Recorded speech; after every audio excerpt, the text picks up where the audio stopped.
blind girl was sold to a stranger by her mother. Unexpectedly, he turned out to be a CEO, and he took her virginity. Hi, my very, very beautiful family. Welcome home to Mr. Peter Stories. Every time I speak to you, I feel like I'm speaking to my heart. You are not just my audience. You are the family I never knew I needed. Your presence is my blessing. Your love is my fuel. Do you feel my love? Because I feel yours deeply. Let me hold your hands through these words and lift you up with a prayer made with pure love. Dear God, thank you for this beautiful family you've given me across the world. I may not know every face, but you know their hearts. I ask you to bless them with a peace that calms every storm, with love that heals every wound, and with joy that no one can take away. Protect them from silent battles and dry their secret tears. Give them strength to rise each day and courage to keep dreaming. Remind them they are loved by you and by me. Let this be their season of answered prayers and quiet miracles. In your holy name, amen. Now, my precious family, if I've made you smile, cry, think, or feel something beautiful in your heart, then I know I'm doing my job. So tell me, am I delivering good content? Rate me out of 10, honestly and with love. Your voice matters to me more than views or numbers ever will. And if you are present, heart, mind, and soul, comment, yes, I'm here with you, Mr. Peter, so I know we're connected. Don't forget to like and comment if you feel my heart in every word I speak, because my stories are more than stories. They are pieces of my soul shared with you. Let's begin today, not just with storytelling, but with something deeper. Let's start with love. Pure, honest, healing love. Forever yours, Mr. Peter. The cramped apartment reeked of desperation and cheap liquor. Jade Walker sat at the window, her unseeing eyes turned toward the warmth of sunlight she could feel but not see.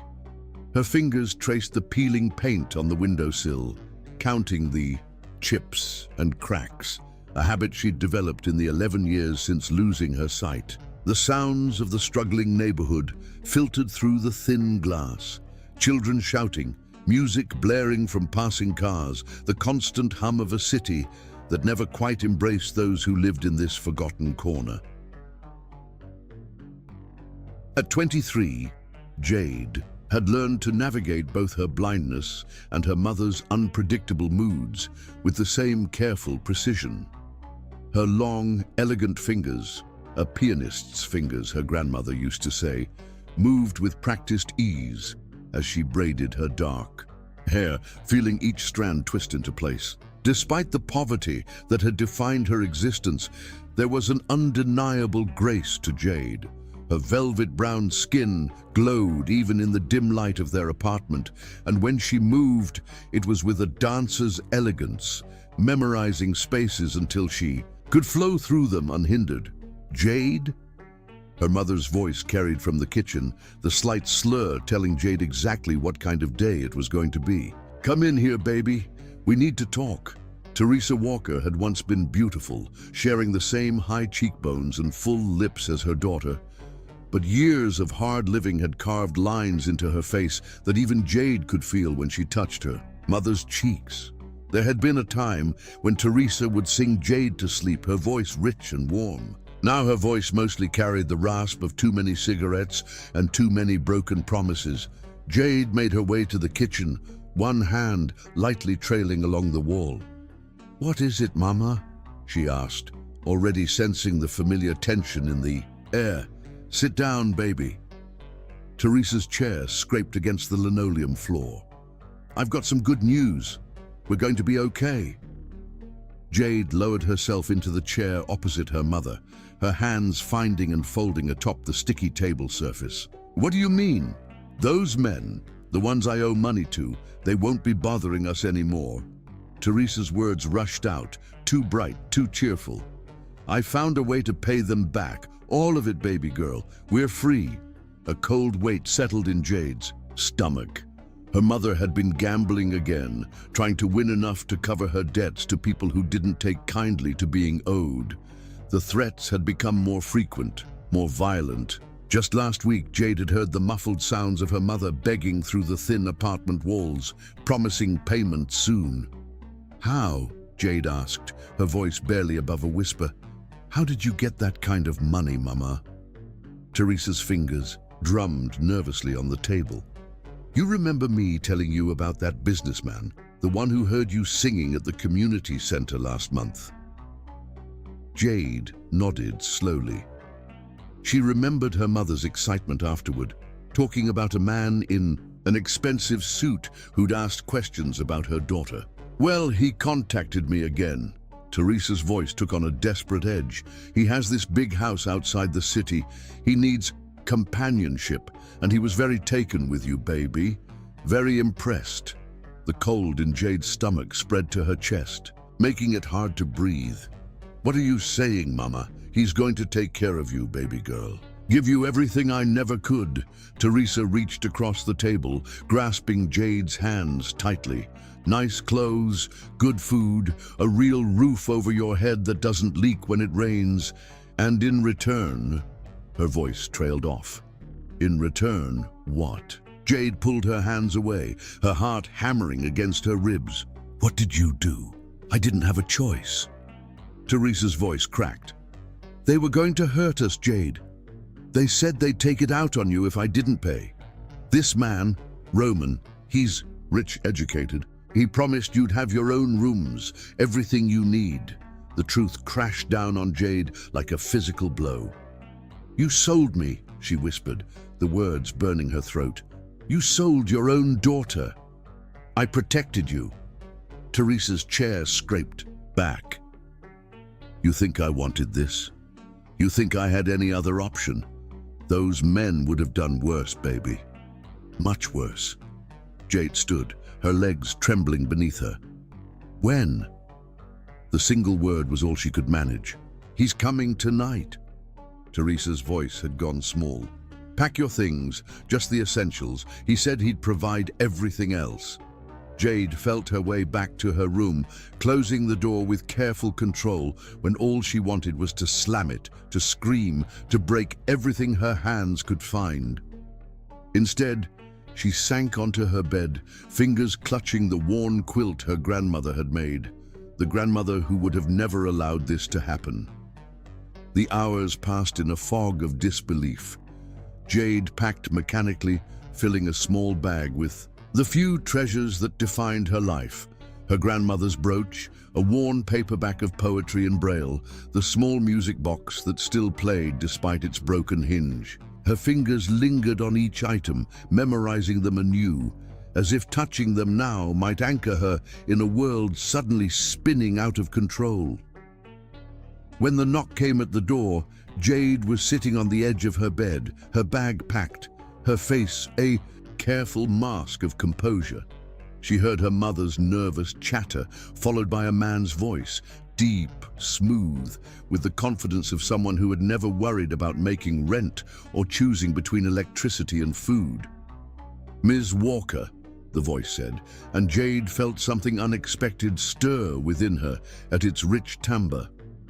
"I'm Roman Carter. It's a pleasure to finally meet you." Jade didn't stand, didn't acknowledge him. She kept her unseeing eyes fixed straight ahead, her spine rigid. "The pleasure is all yours," she replied, her voice cold. A moment of silence followed, then a soft chuckle. "I understand your anger," he said, stepping into the room. Jade could smell expensive cologne, subtle but unmistakably fine. "But I assure you my intentions..." "Save it," Jade cut him off. "I'm not interested in your intentions. My mother made her choice. I don't appear to have one." Teresa's nervous voice cut in. "Jade, please. Mr. Carter has been very generous. He's going to take good care of you." "Like a pet," Jade said bitterly, "or a new possession." "That's not how I see this arrangement," Roman said, his voice closer now. Jade could sense him standing just a few feet away. "But we can discuss the details once we're at my home. Do you have everything you need?" Jade stood, slinging her small bag over her shoulder. "Bold of you to assume I had much to begin with." She felt his hand reach for her arm, then hesitate and withdraw. "May I guide you to the car?" he asked, his tone softer than before. "I can find my way," Jade replied. "I've been doing it for years." She moved toward the door, her cane sweeping in practiced arcs before her. Her heart was shattering, but she wouldn't give either of them the satisfaction of seeing her cry. Teresa caught her at the door, pulling her into a desperate embrace. "I love you, baby girl," she whispered against Jade's hair. "I did what I had to do. Someday you'll understand." Jade stood stiffly in her mother's arms, not returning the embrace. "Goodbye, Mama," she said, her voice devoid of emotion. The finality of those words hung in the air between them. Outside, the night air was cool against Jade's face as Roman led her to his car. The door he opened had a solid, expensive sound when it closed, the sound of a world Jade had never been part of. As the car pulled away from the curb, taking her from the only home she'd ever known, Jade finally allowed a single tear to slip down her cheek, turning her face toward the window so the man who had bought her wouldn't see this moment of weakness. "It's a 40-minute drive," Roman said after several minutes of silence. "You should try to rest." Jade said nothing, her fingers tracing the unfamiliar texture of the leather seat beneath her. She hadn't been able to protect herself from her mother's betrayal, but she would protect her heart from whatever this man had planned. No matter what happened next, she would not break. She would not become another possession in this stranger's collection. As the car carried her into the unknown, Jade made a silent promise to herself. This was not the end of her story. Somehow, someday, she would reclaim her freedom and her dignity, and no matter how gilded her cage might be, she would never forget that it was still a cage. Chapter 2. Gilded Chains. The car moved through the night with barely a sound, the expensive engine purring beneath them as city streets gave way to winding roads that climbed into the hills. Jade sat rigidly, one hand clutching the door handle, the other gripping her cane so tightly her knuckles ached. She refused to speak, refused to acknowledge the man beside her whose cologne drifted through the car's interior. Sandalwood and something else she couldn't name, something that spoke of wealth and power. "We're almost there," Roman said, breaking the thick silence that had stretched between them for most of the journey. "I thought you might like to know." Jade turned her face toward him, her unseeing eyes landing somewhere near his shoulder. "Is that supposed to comfort me?" Her voice was soft but edged with steel. Roman sighed, a sound of unexpected weariness. "I understand this situation is difficult, but I hope you'll reserve judgment until..." "Until what?" Jade cut him off. "Until I understand why a man buys a woman from her own mother? Please, enlighten me." The car slowed, turning onto what felt like a private drive. Jade could sense the change in the road, the slight rise as they climbed. Then the car came to a stop and the engine fell silent. "We're here," Roman said simply. "My home." Moments later, Jade felt the night air on her face as Roman opened her door. She stepped out cautiously, her cane finding solid stone beneath her feet. The air smelled different here, cleaner, with the scent of flowers and freshly cut grass. No blaring music, no shouting voices, no sour smell of garbage waiting too long for collection. The silence was almost unnerving after a lifetime in the city. "May I?" Roman's voice was closer now, his hand lightly touching her elbow. Jade stiffened, but gave a short nod. Much as she hated to admit it, she needed guidance in this unfamiliar place. His touch was light, respectful, as he led her forward. Jade counted, steps automatically, creating a mental map as they walked. 5 steps up to the front entrance, Roman said, slowing his pace. "There's a handrail to your right." Inside, the air was cool and smelled of lemon polish and something floral. The floor beneath Jade's feet changed from stone to what felt like marble, then to thick carpet as Roman guided her through what must have been an entrance hall into another room. "This is the main living room," he explained. "Your suite is on this floor, toward the east wing of the house. I thought you might prefer not to navigate stairs." Jade's grip on her cane tightened.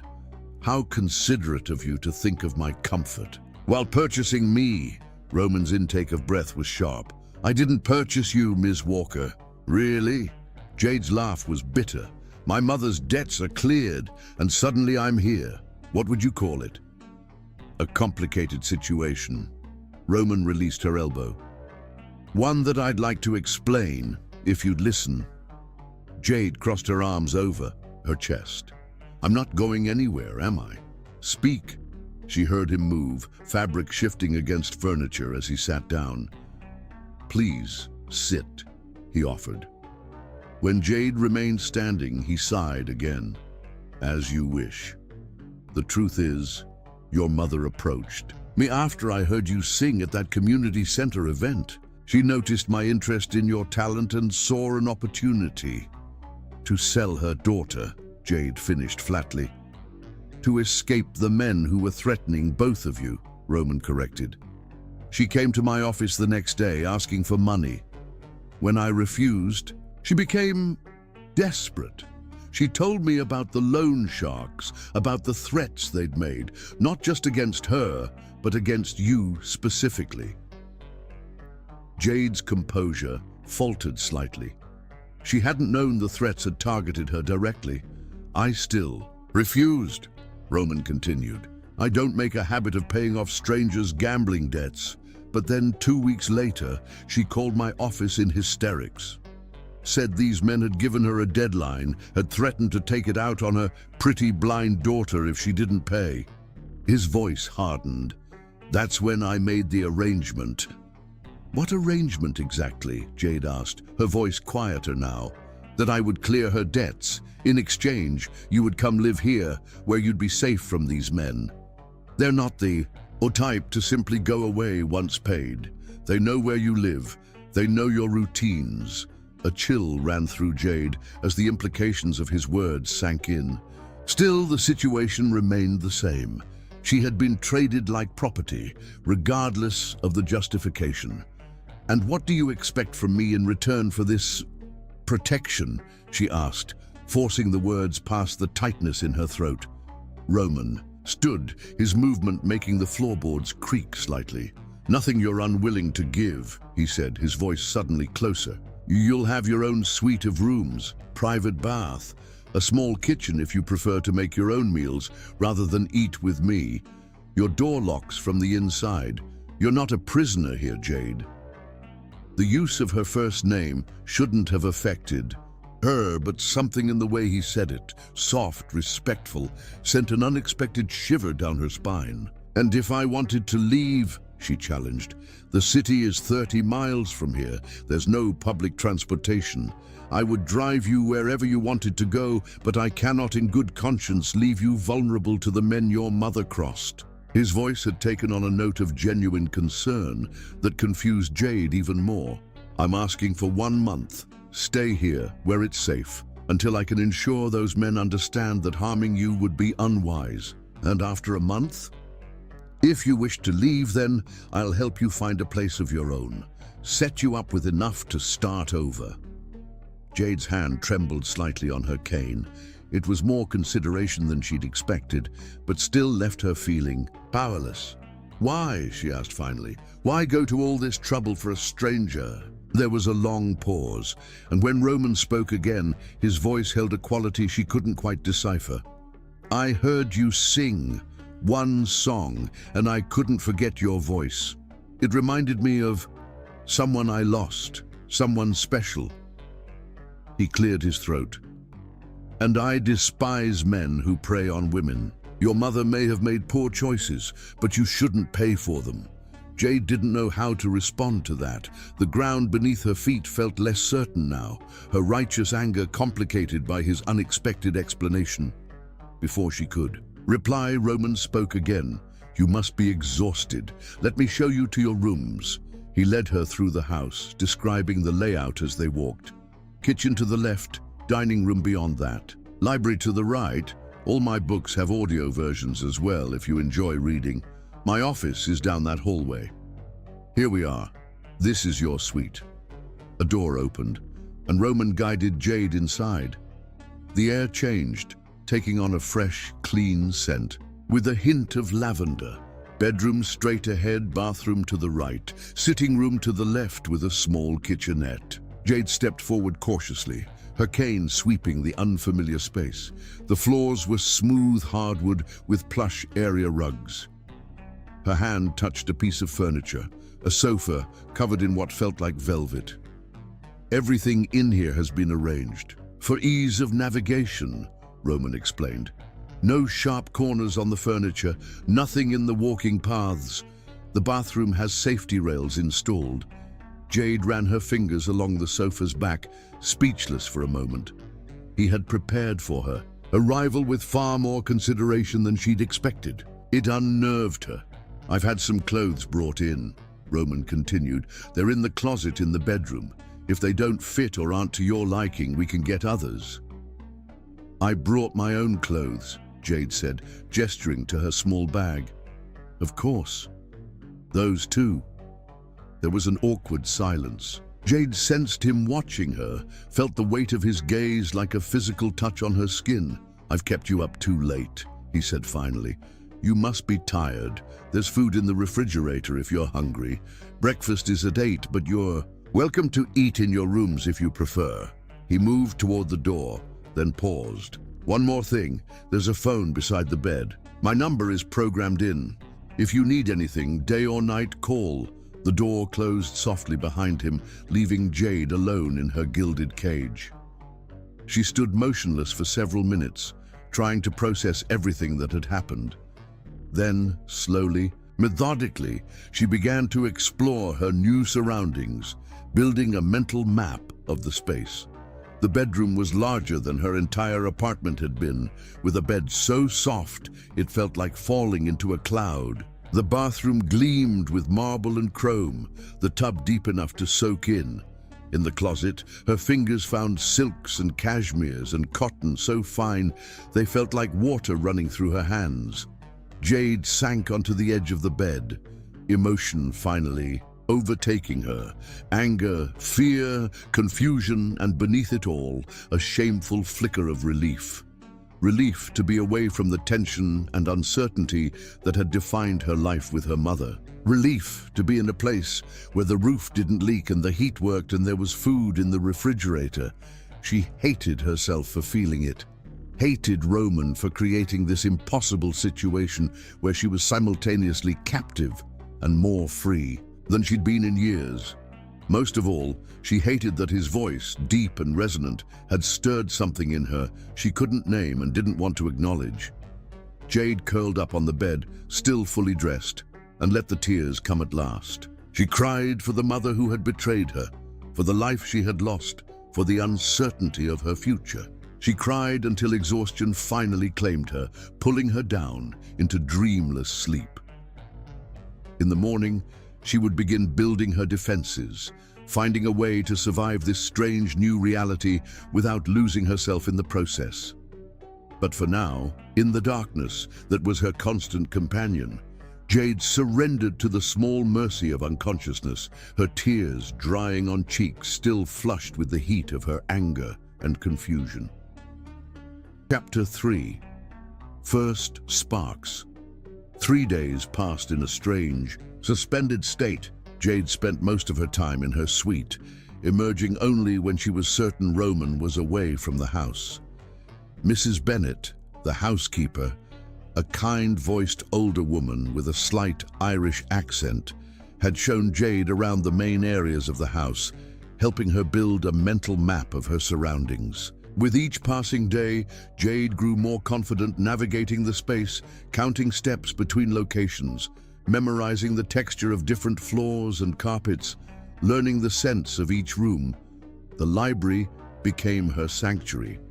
Mrs. Bennet had shown her the extensive collection of audiobooks and the sophisticated player system that allowed Jade to easily find and listen to anything she wanted. There, Surrounded by the smell of leather-bound books and polished wood, Jade could almost forget the circumstances that had brought her to this place. It was on the fourth evening that the storm hit. Jade was curled in a leather armchair in the library, listening to a biography of Ella Fitzgerald when the first rumble of thunder shook the windows. The narrator's voice continued, but Jade's attention drifted to the sounds of the storm building outside, the increasing patter of rain against glass, the wind beginning to moan through the trees that surrounded the estate. She had always loved storms, the way they filled the air with electricity and possibility. In her small apartment, she would often sit by the window during thunderstorms, feeling the vibrations of thunder through the glass, imagining the lightning that she could no longer see. Here, with floor-to-ceiling windows and no neighboring buildings to block the full force of nature, the storm felt closer, more immediate. Jade paused the audiobook and sat in appreciative silence, listening to the symphony of rain and wind. Then the lights went out, and the soft hum of electricity that was always present in the background fell silent. "Wonderful," she muttered to herself with a hint of irony. While darkness made no difference to her, the sudden power outage had disoriented her momentarily.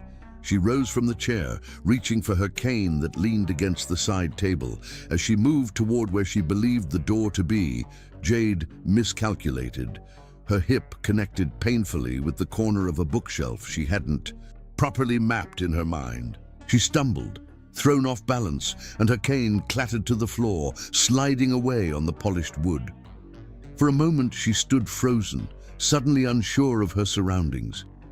The familiar landscape she had carefully memorized had shifted in her mind, leaving her adrift in a sea of darkness more complete than her blindness had ever been. Frustration welled up, hot and unwelcome, as she crouched and began sweeping her hands across the floor, searching for her cane.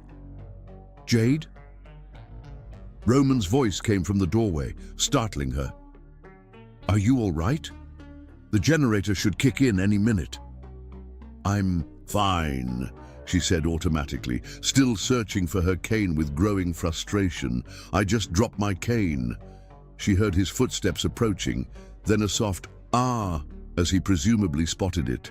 "It's about 3 feet to your right," he told her. Jade shifted, reaching out, and felt the familiar shape beneath her fingertips. Relief washed through her as she grasped it. "Thank you," she said stiffly, rising to her feet. "The backup generator should have kicked in by now," Roman said, concern evident in his voice. "I should check the circuit breakers. Would you like me to help you back to your room first?" A particularly violent crack of thunder made Jade jump slightly. "I can find my way," she assured him, though with less confidence than she would have liked. "It's no trouble," Roman insisted gently. "The power outage has probably disoriented you. Even I'm finding it difficult to navigate, and I can see—" Jade hesitated, pride warring with practicality. Another crash of thunder decided for her. "All right," she conceded. "May I?" Roman asked, his voice closer now.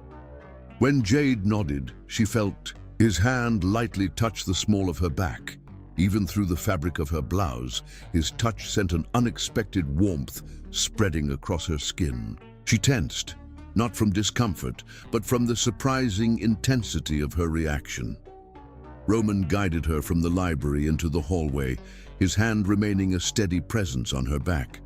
They moved slowly, Roman describing obstacles as they encountered them. His voice, deep and steady, created a path for her to follow as surely as his touch. "Steps coming up," he warned. 3 of them, then we'll turn right." Jade counted each step, her cane confirming what Roman's words promised. As they turned down another hallway, a flash of lightning illuminated the space, visible even to Jade's damaged eyes as a burst of white-hot light through the windows. The sudden flash startled her, and she stumbled slightly, turning toward Roman. His hands came up to steady her, one at her waist, the other catching her arm. For a moment they stood impossibly close, the heat of his body radiating against hers. "Are you okay?" he asked, his voice lower, rougher than before. Jade was suddenly intensely aware of his proximity, of the gentle pressure of his hands, of the scent of his cologne mingling with something uniquely him. "Yes," she whispered, her voice betraying her. Another flash of lightning illuminated them, and Roman made a small sound in his throat. "You're crying," he said softly, his voice filled with concern. Jade hadn't even realized tears had formed in her eyes. She tried to turn away, embarrassed, but Roman's hand moved from her arm to her face, his thumb gently wiping away a tear that had escaped down her cheek. The touch was so unexpectedly tender that Jade froze. His thumb lingered on her cheekbone, warm and slightly calloused. Without thinking, she leaned into the touch, her body responding before her mind could protest. Roman's breath caught audibly. For one suspended moment, they stood together in the darkness, his hand cradling her face, her body instinctively leaning toward his warmth. The air between them seemed to crackle with the same electricity that filled the storm-charged sky outside.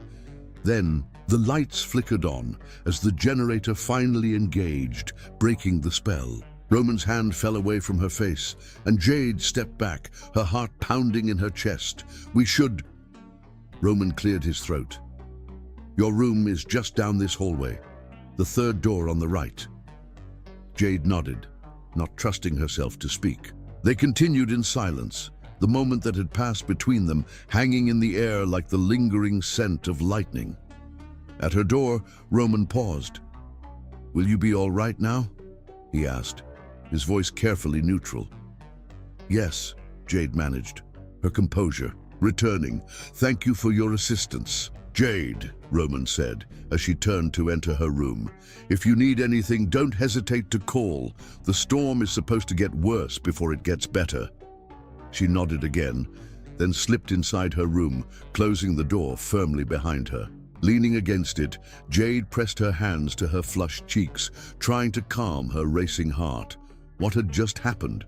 How had a simple touch affected her so deeply? She had spent the past 4 days building walls around herself, determined to remain cold and distant with the man who had effectively purchased her from her mother. Yet in one unguarded moment, those walls had threatened to crumble. It was the situation, she told herself firmly. The disorientation of the power outage, the vulnerability of being without her bearings, the primal response to the storm, all of it had combined to make her react in ways she normally wouldn't. Still, as Jade made her way to the bathroom to splash cool water on her face, she couldn't forget the gentle way Roman's thumb had wiped away her tear, or the undeniable flutter in her stomach when he had touched her. Worse, she couldn't ignore the way her body had instinctively leaned into his touch, seeking more of that unexpected tenderness. The woman in the mirror she could not see had been betrayed by her own mother, sold to a stranger, and now, inexplicably, was responding to that stranger's touch like a flower turning toward the sun. The irony was not lost on Jade as she changed into her nightclothes and slipped beneath the luxurious sheets of her bed. Outside, the storm continued to rage, wind howling around the corners of the house, rain lashing against the windows. Inside, another kind of storm was brewing, one that frightened Jade far more than thunder or lightning ever could. She lay awake for hours, listening to the chaos of nature and trying to ignore the chaos in her heart, where the memory of Roman's touch still burned like an ember refusing to die. In his own room across the house, Roman stood at the window, watching the storm tear through the night. He flexed his hand, still feeling the softness of Jade's skin beneath his fingers, the way she had leaned into his touch. Her tears had undone him completely. In that moment, he had wanted nothing more than to pull her into his arms to protect her from whatever had caused those tears to fall. The desire had shocked him with its intensity. This wasn't how things were supposed to go. He had brought Jade here to protect her, to keep her safe from the consequences of her mother's mistakes. His attraction to her had been aesthetic, distant, appreciation for her talent, admiration for her beauty. But tonight, something had shifted, becoming dangerously personal. Roman pressed his forehead against the cool glass of the window, trying to regain his composure. He had to be careful. Jade was vulnerable, dependent on him in ways that created an imbalance he refused to exploit. Whatever this strange pull between them was, he would not act on it, could not act on it. Lightning split the sky, illuminating the grounds in stark white light. In that flash, Roman saw himself reflected in the glass, a man standing alone in the darkness, haunted by ghosts he thought he'd laid to rest. He turned away from the window, away from his reflection, but he couldn't turn away from the truth. Something had awakened in him tonight, something he had believed died along with his heart years ago. As the thunder rumbled overhead, both Jade and Roman lay awake in separate rooms of the same house, each trying to deny the spark that had ignited between them, a spark that threatened to grow into a flame neither was prepared to control. Chapter 4. Surrender to Music. Morning arrived with gentle persistence, sunlight warming Jade's face through the curtains she had left partially open. The storm had passed, leaving behind a washed, clean world that smelled of rain-soaked earth and renewal. Jade sat up slowly, her mind immediately returning to the previous night, to Roman's touch, to the inexplicable warmth that had spread through her at the contact. She shook her head, trying to dispel the memory. It meant nothing. A moment of weakness during a disorienting situation, nothing more. Today, she would be stronger, more guarded. After showering and dressing in a simple sundress she found in the closet, the fabric impossibly soft against her skin, Jade decided to venture out. Mrs. Bennet had mentioned a garden on the east side of the house, with paths designed for easy navigation. The thought of fresh air and the scent of flowers after the rain appealed to Jade's senses. She made her way through the house, her cane tapping a steady rhythm against the floors. The mansion was quiet. Roman was likely at work, attending to whatever business had made him wealthy enough to casually clear someone's gambling debts. The thought should have comforted her. His absence meant she could explore without the tension his presence created. But instead, she felt a strange disappointment. Pushing this unwelcome feeling aside, Jade found the glass doors that Mrs. Bennet had described leading to the garden. The handles were ornate beneath her fingers, cool metal shaped into intricate patterns. They opened with a soft click, and immediately the scents of the garden enveloped her. Roses, jasmine, something citrusy, and the rich smell of damp soil. The path beneath her feet was smooth stone, slightly damp from the night's rain. Jade moved slowly, enjoying the warmth of the sun on her skin and the gentle sounds of nature. Birds calling to each other, insects humming, leaves rustling in the soft breeze. Here, away from the confines of the house, she felt some of the tension leave her shoulders. She followed the path until it curved around what Mrs. Bennet had described as a gazebo. Curious, Jade stepped carefully up the 3 stairs, her cane confirming each step before she committed her weight. Inside the gazebo, the air was cooler, filtered through the wooden lattice that surrounded it. She found a bench and sat, tilting, her face toward the sun that streamed through the open roof. For the first time since arriving at Roman's estate, Jade felt a measure of peace. The garden reminded her of the small community park where her grandmother had taken her as a child, before the accident that stole her sight. She could almost hear her grandmother's gentle voice describing the colors of the flowers, teaching Jade to identify them by their scents and the shapes of their petals. Lost in memory, Jade began to sing softly, an old lullaby her grandmother had taught her.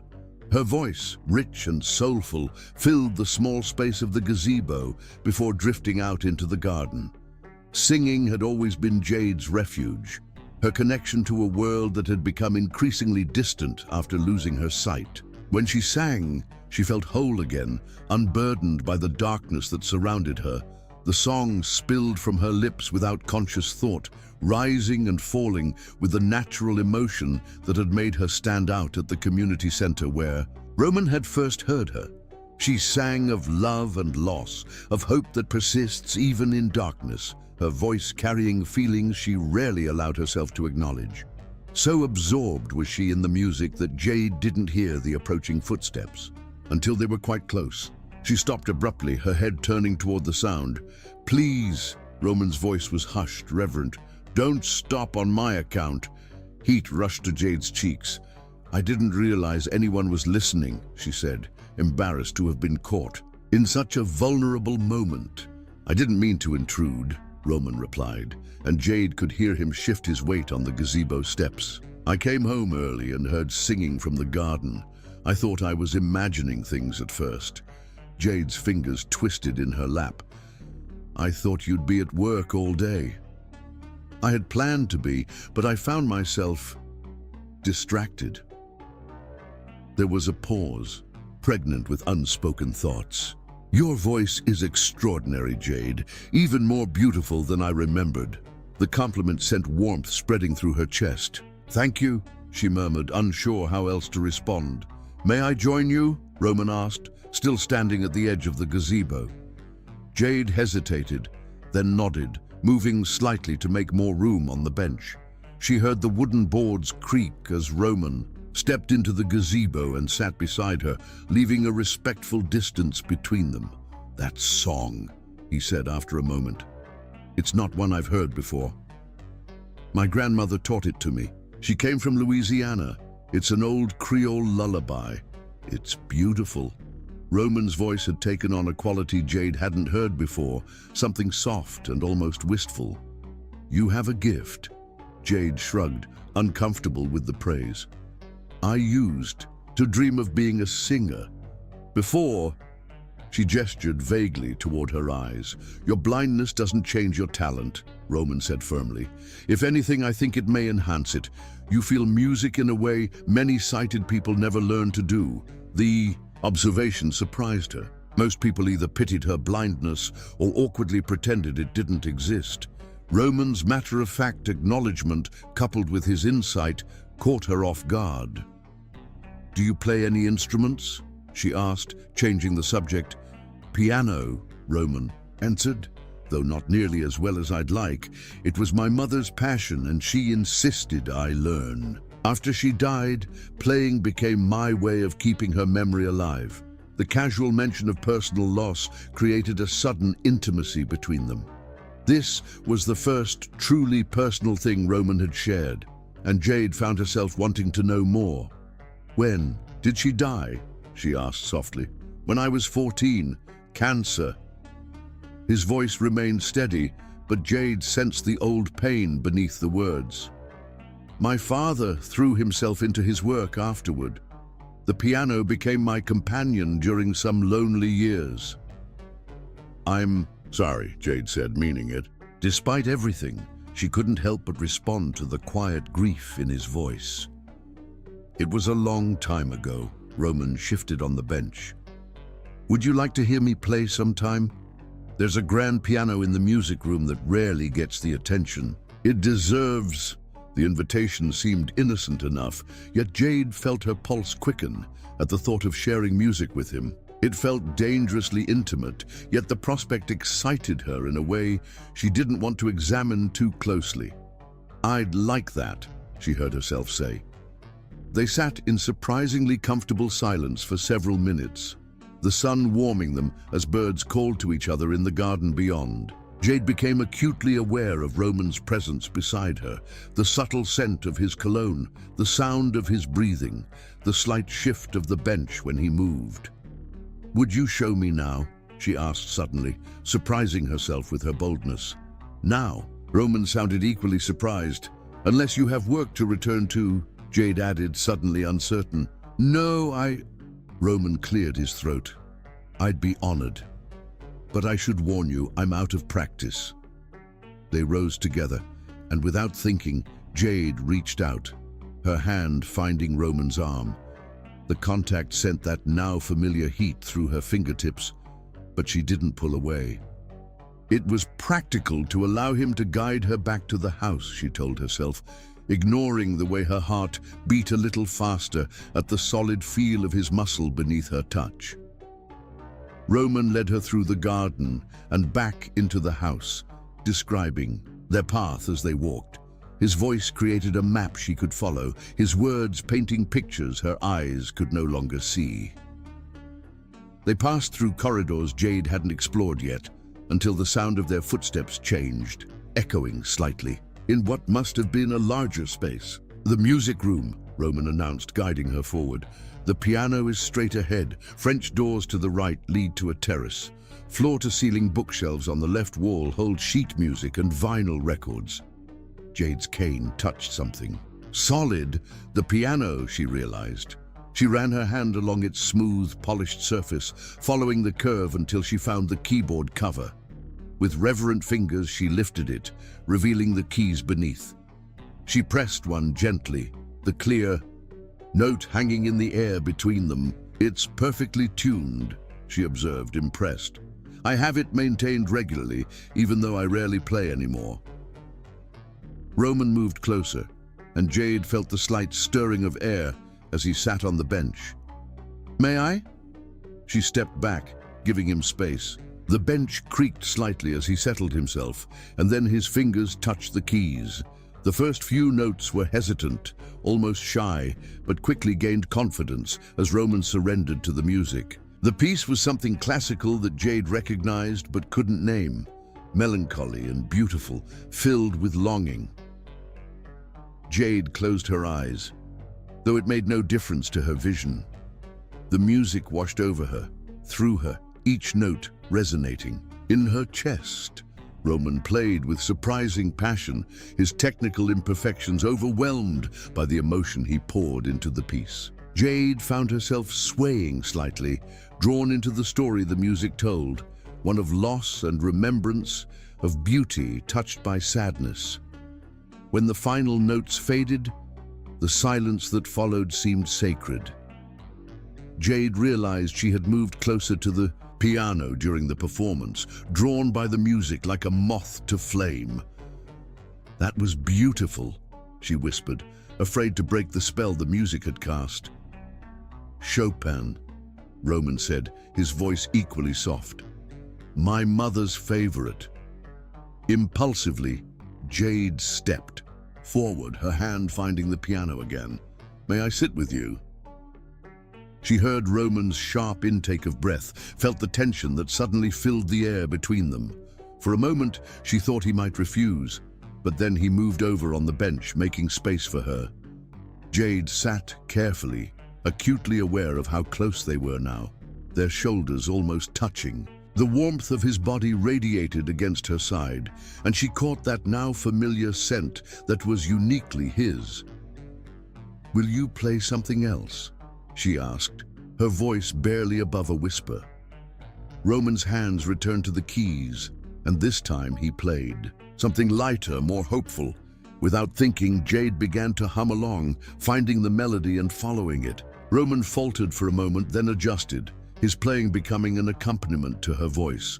They hadn't rehearsed, had never played together, yet somehow they found a harmony that seemed predestined.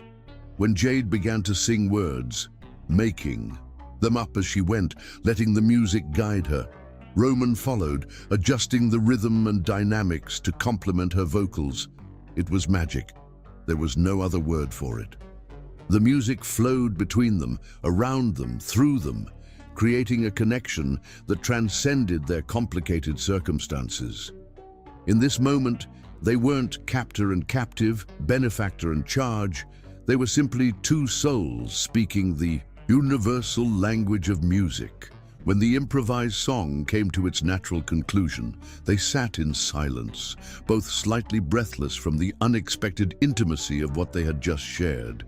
Jade's heart was racing, her skin tingling with awareness of the man beside her. "I've never experienced anything quite like that," Roman said quietly, breaking the silence. "Neither have I," Jade admitted. Roman shifted on the bench, turning slightly toward her. "You're remarkable, Jade Walker." The compliment sent heat rushing to her cheeks. Before she could respond, Roman stood abruptly, the bench shifting beneath her at his sudden movement. "I should let you rest before dinner," he said, his voice suddenly formal again. "Mrs. Bennet will serve at 7, if you'd care to join me." Jade nodded, confused by his sudden withdrawal but also relieved. The intensity of what had passed between them frightened her. It was too soon, too complicated, too dangerous to her carefully constructed defenses. "I'll see you at dinner then," she said, rising from the bench. Roman guided her back to the main part of the house, his hand lightly touching her elbow. At the entrance to her suite, he paused. "Thank you," he said simply, "for the music." Then he was gone, his footsteps receding down the hallway, leaving Jade standing at her door with her heart still beating too fast and her mind filled with confusion. She had come to this house determined to hate him, to keep her emotional walls firmly in place.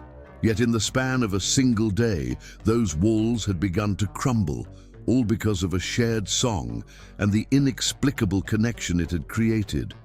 As Jade entered her suite and closed the door behind her, she couldn't shake the feeling that something fundamental had shifted between them, something neither of them had anticipated, and neither was prepared to control.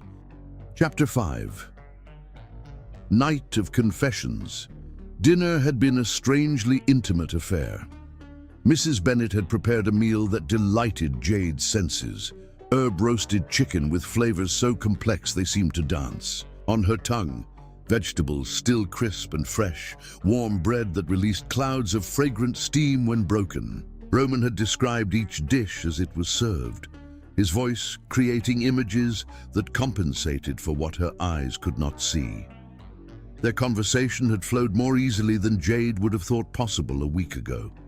They had discussed music primarily, composers they admired, performances that had moved them, the emotional power of different instruments. Roman had revealed a depth of knowledge that surprised her, speaking with passion about Bach's mathematical precision and the raw emotion of blues guitarists with equal appreciation. Now, hours later, Jade lay in bed, replaying the evening in her mind. It troubled her how easily she had forgotten her circumstances during dinner, how readily she had laughed at Roman's dry wit, how comfortable she had felt in his presence. This wasn't supposed to happen. She was supposed to endure this arrangement, not enjoy it. She was supposed to remain distant, not find herself leaning toward his voice across the table, hungry for more of his words. Sleep eluded her, thoughts chasing themselves in endless circles. Just as she was beginning to drift off, a cry pierced. The darkness, raw and pained, jerking her fully awake. Jade sat up, heart pounding, disoriented for a moment before realizing the sound had come from somewhere else in the house. Another cry came, this one more of a shout, wordless and anguished. "Roman, it had to be Roman." Without stopping to consider her actions, Jade slipped from bed and grabbed her robe, tying it hastily around her waist. She found her cane, leaning against the nightstand, and made her way to the door, pulled by an instinct she couldn't name. The house was silent now, but Jade remembered Roman mentioning that his bedroom was in the west wing, down the corridor past the library. She moved cautiously through the darkened house, one hand trailing along the wall, her cane sweeping before her. The mansion was different at night, cooler, filled with subtle sounds that changed the acoustic landscape she navigated. At the entrance to the west wing, Jade hesitated. What was she doing? This was madness. Venturing through an unfamiliar house in the middle of the night, searching for a man who had essentially bought her from her mother. She should turn back, return to her room, mind her own business. Another sound reached her, not a shout this time, but a low moan that held such pain it made Jade's chest tighten. Before she could reconsider, she continued forward, counting doors until she reached what she believed must be Roman's bedroom. Roman, she called softly, knocking lightly on the door. No answer came, but she heard movement inside. Restless, agitated. She tried the handle and found it unlocked. Taking a deep breath, Jade pushed the door open. The room smelled of him, that now familiar scent of sandalwood and something uniquely masculine. She could hear his breathing, fast and uneven, coming from what must be the bed. "Roman," she called. Again, louder this time. "Are you all right?" A sudden intake of breath, then, "Jade!" His voice was rough, disoriented. "What are you? How did you?" "I heard you cry out," she explained, moving cautiously into the room. Her cane hit something, likely the foot of the bed, and she stopped. "You sounded distressed." The bedsheets rustled as Roman sat up. "I'm sorry I disturbed you," he said, his voice still ragged. "It was just a dream." "A nightmare?" Jade asked softly. A long pause followed. "Yes," Roman finally admitted. "An old one that visits occasionally." Jade hesitated, uncertain what to do now that she was here. She should leave, give him privacy, return to her own room. Instead, she asked, "Do you want to talk about it?" Another rustle of bedding, followed by the sound of feet touching the floor. "You don't need to concern yourself with my demons, Jade. We all have them," she said simply. "Sometimes speaking them aloud diminishes their power." Roman gave a soft, humorless laugh. "That sounds like experience talking." "It is." Jade took a chance and moved forward, her cane guiding her until she found what felt like an armchair. She sat, settling her cane across her lap. "My grandmother taught me that. After I lost my sight, the nightmares were frequent. Silence stretched between them, broken only by the soft sound of Roman's breathing gradually slowing to a normal rhythm. When he finally spoke, his voice came from closer than before. He had moved to sit near her. "It's always the same dream," he said quietly. "I'm back in the car, watching it happen all over again, powerless to stop it." Jade waited, giving him space to continue or retreat as he needed. "My wife," Roman said, the words seeming to cost him something vital. "Elise. We were driving home from a charity event 4 years ago. It was raining, a storm not unlike the one we had the other night. The car hydroplaned on a curve." His voice faltered, and Jade found herself reaching out instinctively. Her hand found his in the darkness, and she squeezed gently, offering anchor. "We crashed through the guardrail," Roman continued, his hand turning to hold hers tightly. "The car rolled down an embankment. I was thrown clear somehow, but Elise..." He drew a shaking breath. She was trapped. I could hear her calling for me, but I couldn't get to her before the car caught fire. "Roman," Jade whispered, her heart breaking for him. "I'm so sorry. The dream is always the same. I can see her through the flames, can hear her screaming. My name, but I can't reach her. I never reach her."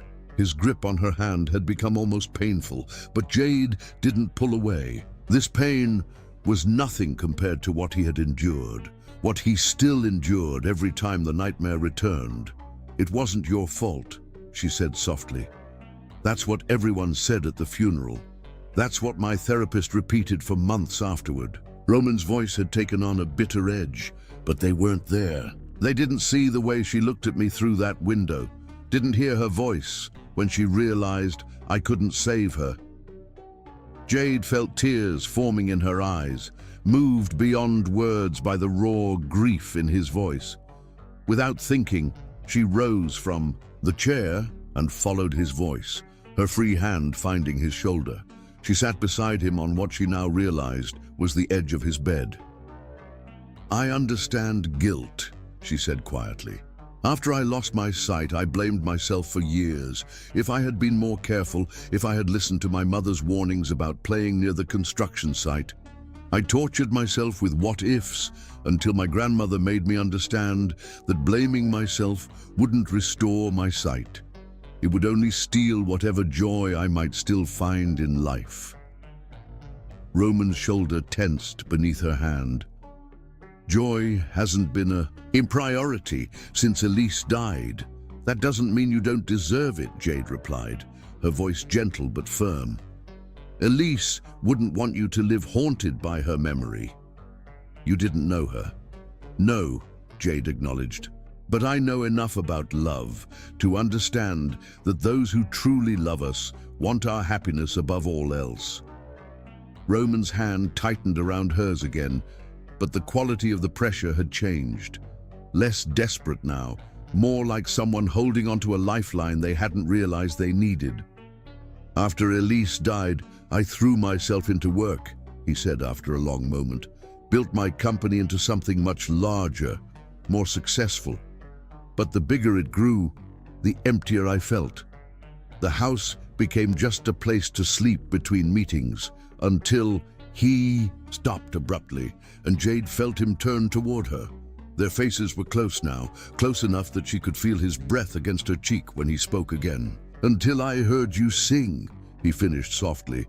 Something woke up inside me that day, something I thought had died with Elise. The confession hung in the air between them, charged with implications neither was ready to fully acknowledge. Jade's heart pounded so loudly she was certain Roman must hear it. That frightens you, she said, a statement rather than a question. Yes, he admitted, his voice barely above a whisper.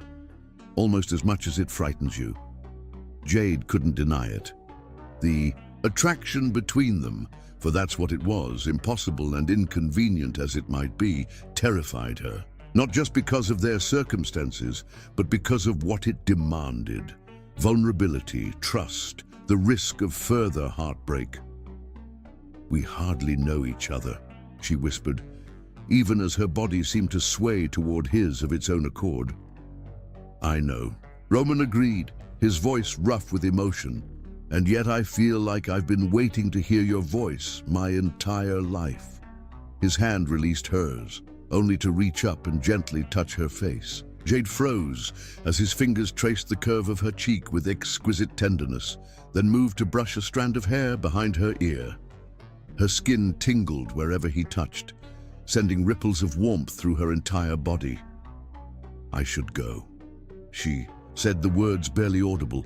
You should, Roman agreed, his fingers still tracing the line of her jaw. We both know this is complicated. Neither moved. The silence between them grew heavy with unspoken desires, with the tension of bodies yearning to move closer while minds counseled retreat. Then a sound broke the spell. Thunder, distant but approaching. Another storm was rolling in. You'll never find your way back to your room in the dark if the power goes out again, Roman said, his hand finally falling away from her face. Let me walk you there, Jade nodded, not trusting herself to speak. They rose together, and Roman guided her from his room with a light touch at her elbow. The journey back to her suite passed in charged silence, broken only by Roman's occasional warnings about steps or turns. At her door, they paused again. The air between them seemed to crackle, with everything left unsaid, with possibilities neither was brave enough to seize. Thank you, Roman said finally, for coming to check on me, for listening.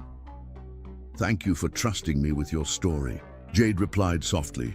His hand came up to touch her face one more time, a fleeting caress that left her skin burning. Good night, Jade.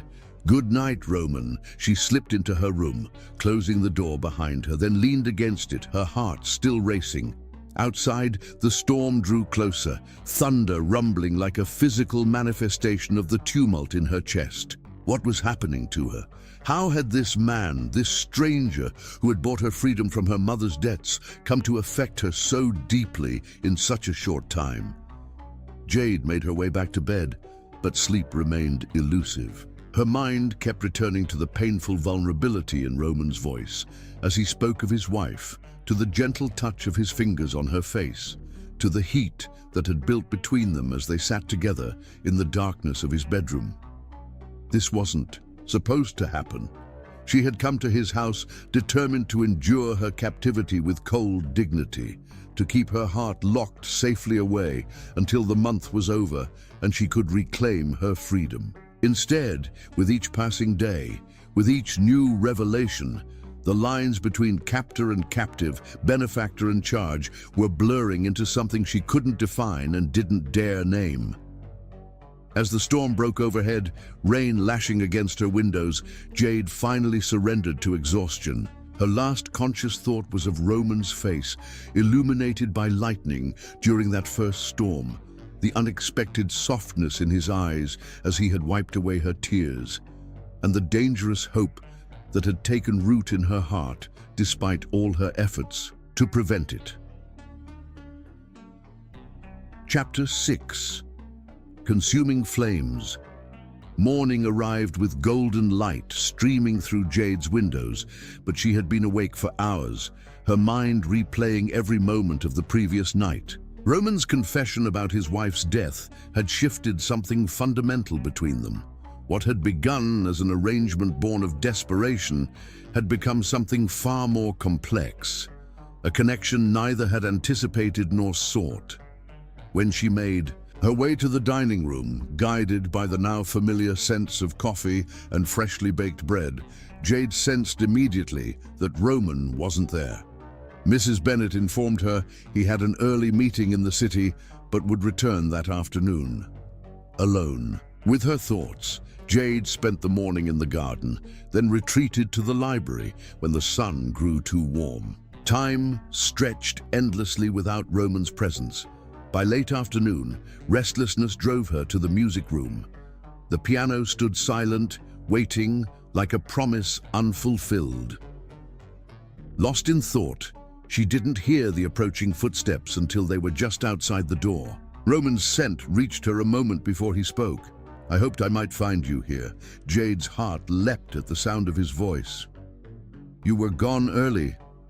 "A meeting I couldn't reschedule," Roman explained, moving closer. "But I thought of you the entire time." "Last night," Roman continued when she didn't respond, "I crossed a line. I apologize if I made you uncomfortable." "You didn't," Jade said softly. "That's what frightens me." "What are we doing, Roman?" she asked, her voice barely above a whisper. "This isn't what either of us planned." "No," he agreed, sitting beside her on the piano bench. "It isn't. I've spent the day trying to convince myself that this is wrong," Roman said. "That I should maintain distance, that our circumstances make any connection between us inappropriate." Jade turned toward him. "And did you convince yourself?" Not for a single moment. His hand found hers on the piano keys. "The more I tried to talk myself out of what I'm feeling, the more certain I became that I've never wanted anything more than to be near you." "This is madness. We barely know each other." "Then let me know you," Roman whispered, his hand gently touching her face. "And let me be known by you. Not as the man who made an arrangement with your mother, but as the man who hasn't felt truly alive until you came into his home." His words broke something open inside her. Jade's hand moved of its own accord, reaching up to touch his face as he touched hers. Her fingers traced the strong line of his jaw, the slight stubble that scratched pleasantly against her palm, the curve of his lips. "I've never seen you," she whispered. "Let me see you now." Roman remained perfectly still as Jade's fingers moved over his features, reading him like braille. She traced his eyebrows, the straight bridge of his nose, the slight hollows beneath his cheekbones. "You're beautiful," she whispered. "Jade," he breathed her name like a prayer. "May I kiss you?" Instead of answering, she leaned forward. Their lips met with gentle hesitation that quickly gave way to hunger. Roman's mouth was warm and soft against hers, his kiss both reverent and possessive. When they finally broke apart, both were breathing hard. Roman rested his forehead against hers. "I've wanted to do that since the moment I saw you." "Even when I was cold and hostile?" Jade asked, a hint of teasing in her breathless voice. "Especially then. Your defiance was magnificent." She kissed him again, unable to resist the magnetic pull between them. This time, there was no hesitation. Roman's arms enveloped her completely, lifting her from the piano bench into his lap. The change in position brought her curves against the hard planes of his chest, eliciting a soft gasp that he captured with his mouth. "We should stop," Roman murmured against her throat, even as his lips continued to trace a burning path along her skin. "This is moving too fast." "Is it?" Jade asked, her head falling back. "It feels like we've been moving toward this since the beginning." "You deserve better than this, better than rushed passion on a piano bench." Jade's hands framed his face. "What I deserve is to make my own choices. And I choose this. I choose you." Something broke in Roman then, the last of his restraint shattering, like glass. He stood in one fluid motion, lifting Jade with him. "Hold on to me," he commanded softly, and she wrapped her arms around his neck as he carried her from the music room. Roman carried her through the house to her suite, his stride, purposeful but unhurried. When they reached her door, he paused. "Are you certain?" he asked, his voice tight with restraint. In answer, Jade found his lips again, pouring everything she couldn't say into the kiss. Inside, he laid her gently on the bed. The room was filled with afternoon sunlight, warming their skin as Roman hovered above her. "I need to hear you say it, Jade," he insisted. "I need to know this is what you truly want." "I want you," she whispered. "I've never been more certain of anything." What followed was a symphony of discovery, their first true exploration of each other. Roman's hands and lips moved across her body with reverent hesitation, like a man granted access to something sacred. His touch was questioning, learning, each caress asking permission as he slowly undressed her. "Tell me what you like," he whispered against her collarbone. "Guide me. Just touch me," she breathed, unused to being asked, unused to her pleasure being prioritized. "Everywhere." Jade's hands were equally curious but more tentative, unbuttoning his shirt with fingers that trembled slightly. She discovered the firm planes of his chest, the unexpected softness of the light dusting of hair that narrowed to a trail disappearing beneath his waistband. When her fingers found raised lines on his shoulder and side, she paused. "From the accident?" she asked softly. "Yes," Roman replied, his breath catching as her touch lingered there. Jade pressed tender kisses to each scar, intuiting that these marks represented wounds far deeper than skin. She felt him tremble beneath her lips, vulnerability and desire, intertwining as barriers between them fell away with each tender touch. When they were finally skin to skin, Roman's weight a delicious pressure above her, Jade felt tears prick behind her eyelids. This closeness transcended physical desire. It was a communion of souls that transcended their complicated beginnings. "You're crying," Roman whispered, catching a tear with his thumb. "It's just, I didn't expect to feel so much." Their bodies moved together with a rhythm as natural as the music they had created at the piano. Roman whispered her name like a litany, his voice breaking with emotion as they climbed toward ecstasy together. When release finally claimed them, Roman gathered Jade against his chest, his heart pounding beneath her ear, his arms holding her, as if she were precious. They lay entwined as afternoon faded to evening, speaking occasionally in soft murmurs, but mostly content in peaceful silence. Roman's fingers traced lazy patterns on Jade's bare shoulder while her hand rested over his heart. "What happens now?" Jade finally asked. Roman's arms tightened around her. "Whatever you want to happen," he said. "I meant what I said before. You're not a prisoner here, Jade. You never were. And if what I want is to stay," she asked, her voice small with vulnerability, "then you would make me the happiest man alive," Roman replied without hesitation. Jade pushed herself up on one elbow, her hand finding his face. "I never thought I could feel this way," she admitted, "especially not with the man who bought me from my mother. The man who saved you from a life you were drowning in," Jade corrected gently. I understand now what you did for me. Roman's hand cradled her face. You deserve all that and more, Jade, so much more. As they drifted towards sleep in each other's arms, Jade realized that the mansion no longer felt like a gilded cage. Somewhere between bitter resentment and passionate surrender, it had become something else entirely, something that felt remarkably like home. Chapter 7. Hearts Divided. The 2 weeks that followed were the happiest of Jade's life. Each day brought new discoveries about Roman, his dry humor that emerged when he was truly comfortable, his unexpected passion for cooking that manifested in elaborate Sunday breakfasts, his habit of humming classical music when deep in thought. Each night brought them closer, their bodies and souls connecting in ways that left them both transformed. Roman had begun taking more time away from work, eager to return home to Jade. They spent hours in the music room, creating songs together that seemed to flow from some shared consciousness. In the garden, they walked arm in arm as Roman described the colors of flowers in poetic detail, painting pictures with words that Jade could see in her mind's eye. In the library, they read to each other, Roman sharing his favorite novels, while Jade introduced him to the power of spoken poetry.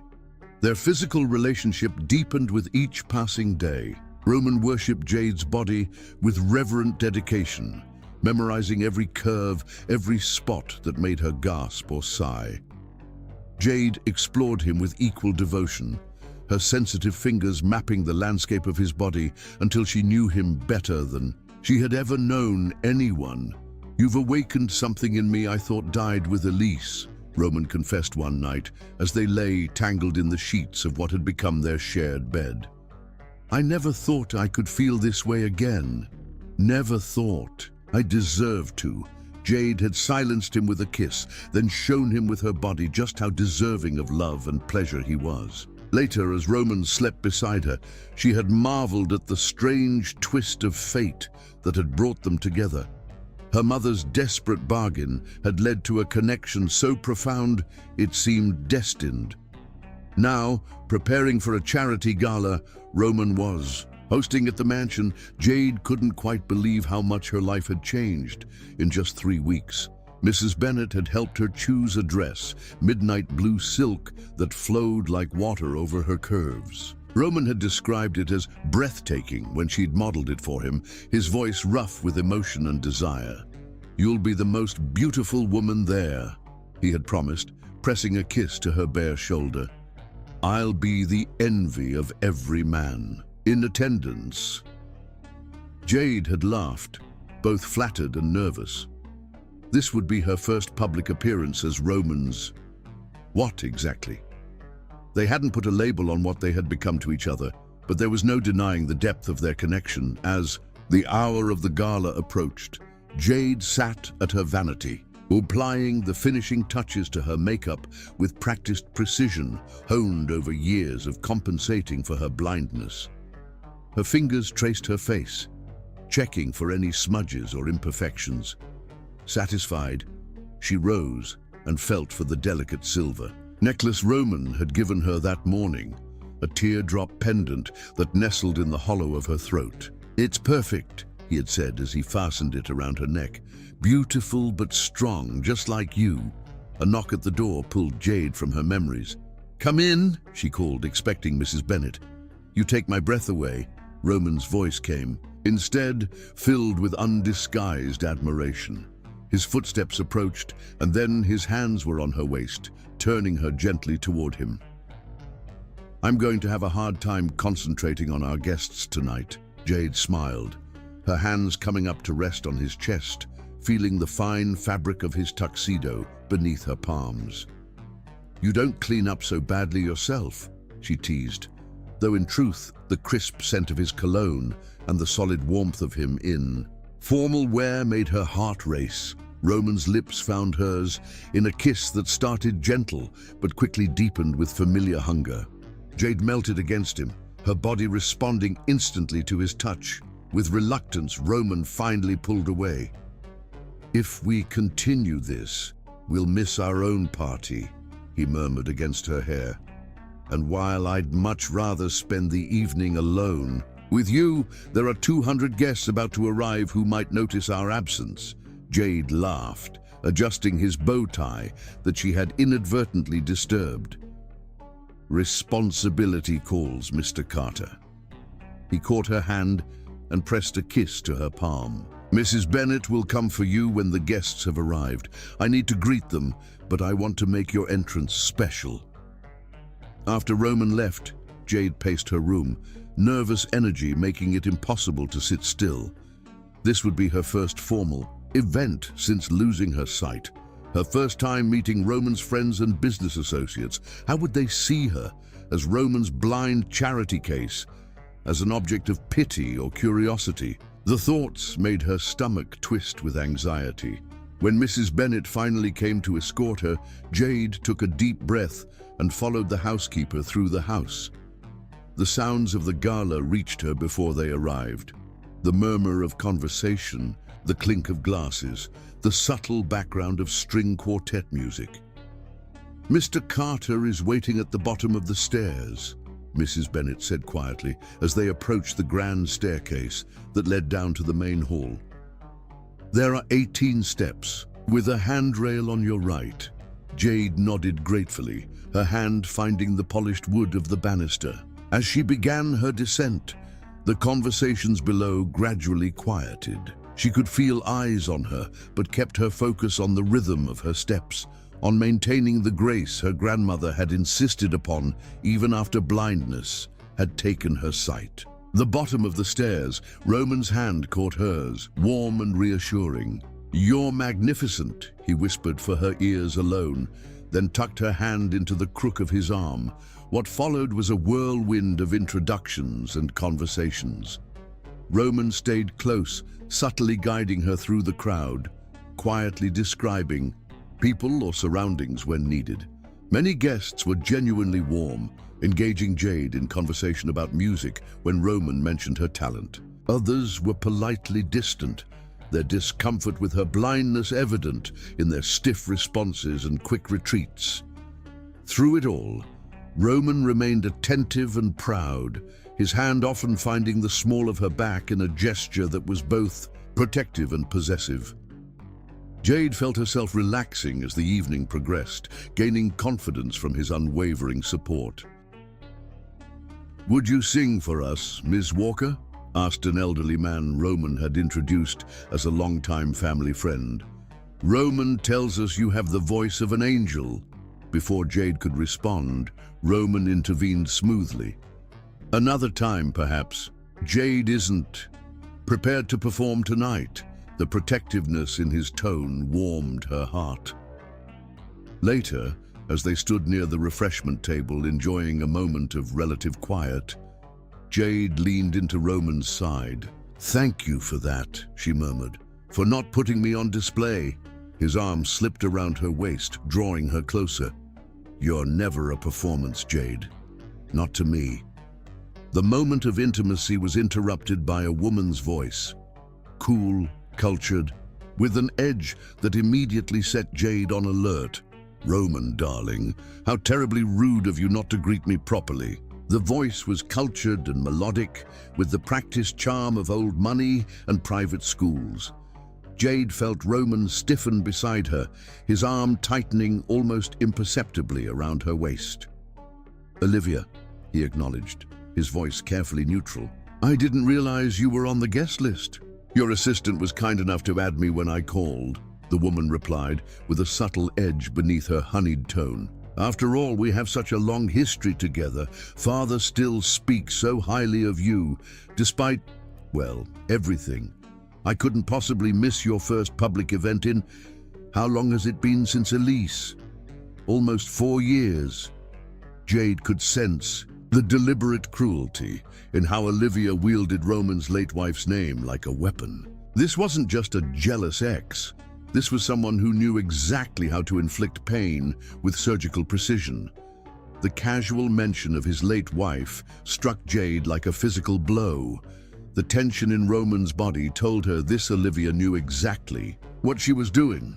Olivia, this is Jade Walker, Roman said, his voice tight. Jade, Olivia Reynolds is an old friend.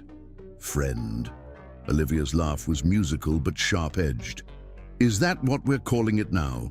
How quaint. Roman's discomfort was palpable. If you'll excuse us, Olivia, I need to check with the caterers. Of course, darling. We'll catch up later. Her voice dipped lower, more intimate. We have so much to discuss. As Roman guided Jade away, she could feel the waves of tension radiating from him. Who is she? Jade asked quietly once they were out of earshot. Roman sighed, his hand running through his hair in a gesture Jade had come to recognize as discomfort. Olivia is complicated. We were briefly involved after Elise died. It wasn't serious, at least not on my part, but on hers. Jade pressed, a cold feeling settling in her stomach. She had expectations I couldn't meet, Roman admitted. I ended things about 6 months ago. 6 months. The timeline triggered something in Jade's memory. Teresa, arranging the deal with Roman. His sudden interest in helping them. Had it all been a rebound from this Olivia woman? The thought sent ice through Jade's veins. Roman, a male voice interrupted before Jade could pursue her questions. The mayor wants a word. I'll be right there, Roman replied, then turned back to Jade. Will you be all right for a few minutes?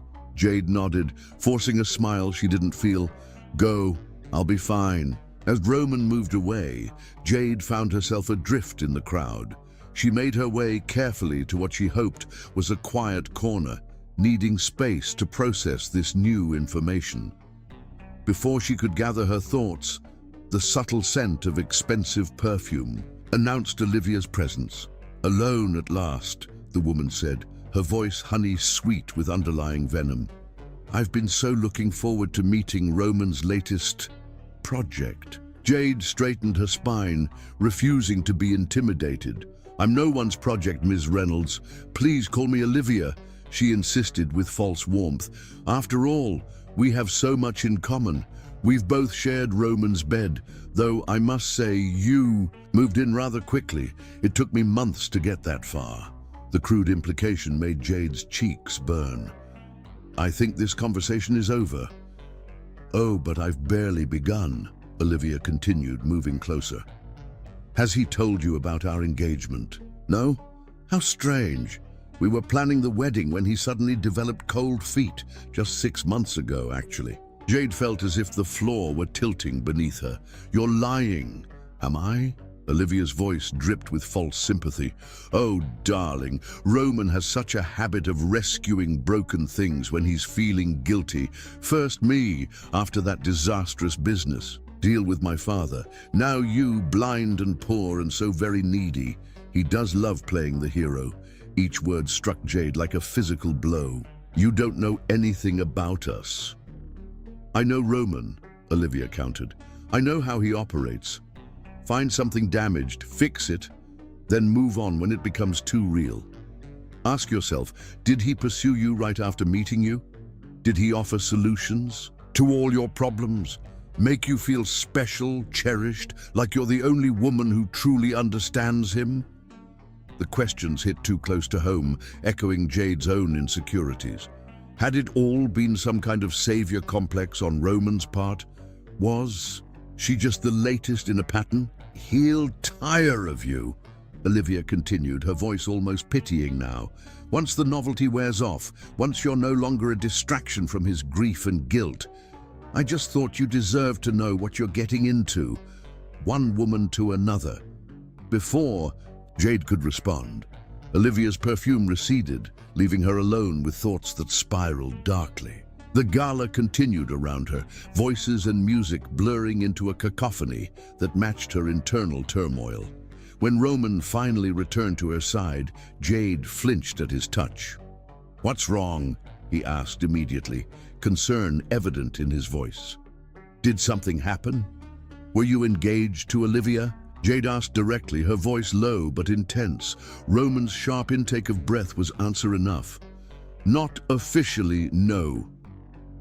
But you were planning to be, Jade pressed. her heart constricting painfully.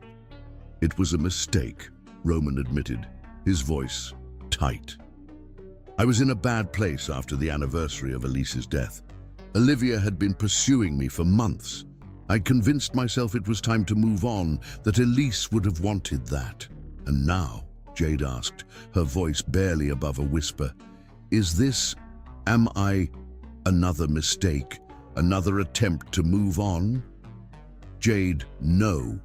Roman reached for her, but she stepped back, maintaining distance. "What happened with Olivia has nothing to do with us. What I feel for you is entirely different, deeper, more real than anything I've felt since Elise." "How convenient for you to say that now," Jade replied, hurt, making her voice sharp. "Did you plan this from the beginning? See the poor blind girl, another broken thing to fix, another distraction from your guilt? That's not fair," Roman protested, his voice strained. "Olivia's been poisoning your mind. Whatever she told you, she told me enough to make me question everything about us," Jade cut him off. "About your motives, about my own judgment." "Jade, please." Roman's voice had taken on a desperate edge. "Let's not do this here. Let me explain properly, away from all these people." The rational part of Jade knew he deserved that chance, but the wounded part, the part that had trusted him completely, only to discover he had hidden significant pieces of his recent past, couldn't bear to hear more half-truths or justifications. "I need air," she said abruptly, turning away. Roman caught her arm gently. "Let me come with you." "No." Jade pulled free of his grasp. "I need to be alone right now." She made her way through the crowd, one hand extended slightly to navigate around people, moving with the desperate dignity of someone trying not to fall apart publicly. Behind her, she could hear Roman calling her name, but she didn't stop. "Mrs. Bennett" found her in the entrance hall, concern evident in her voice. "Miss Walker, are you all right?"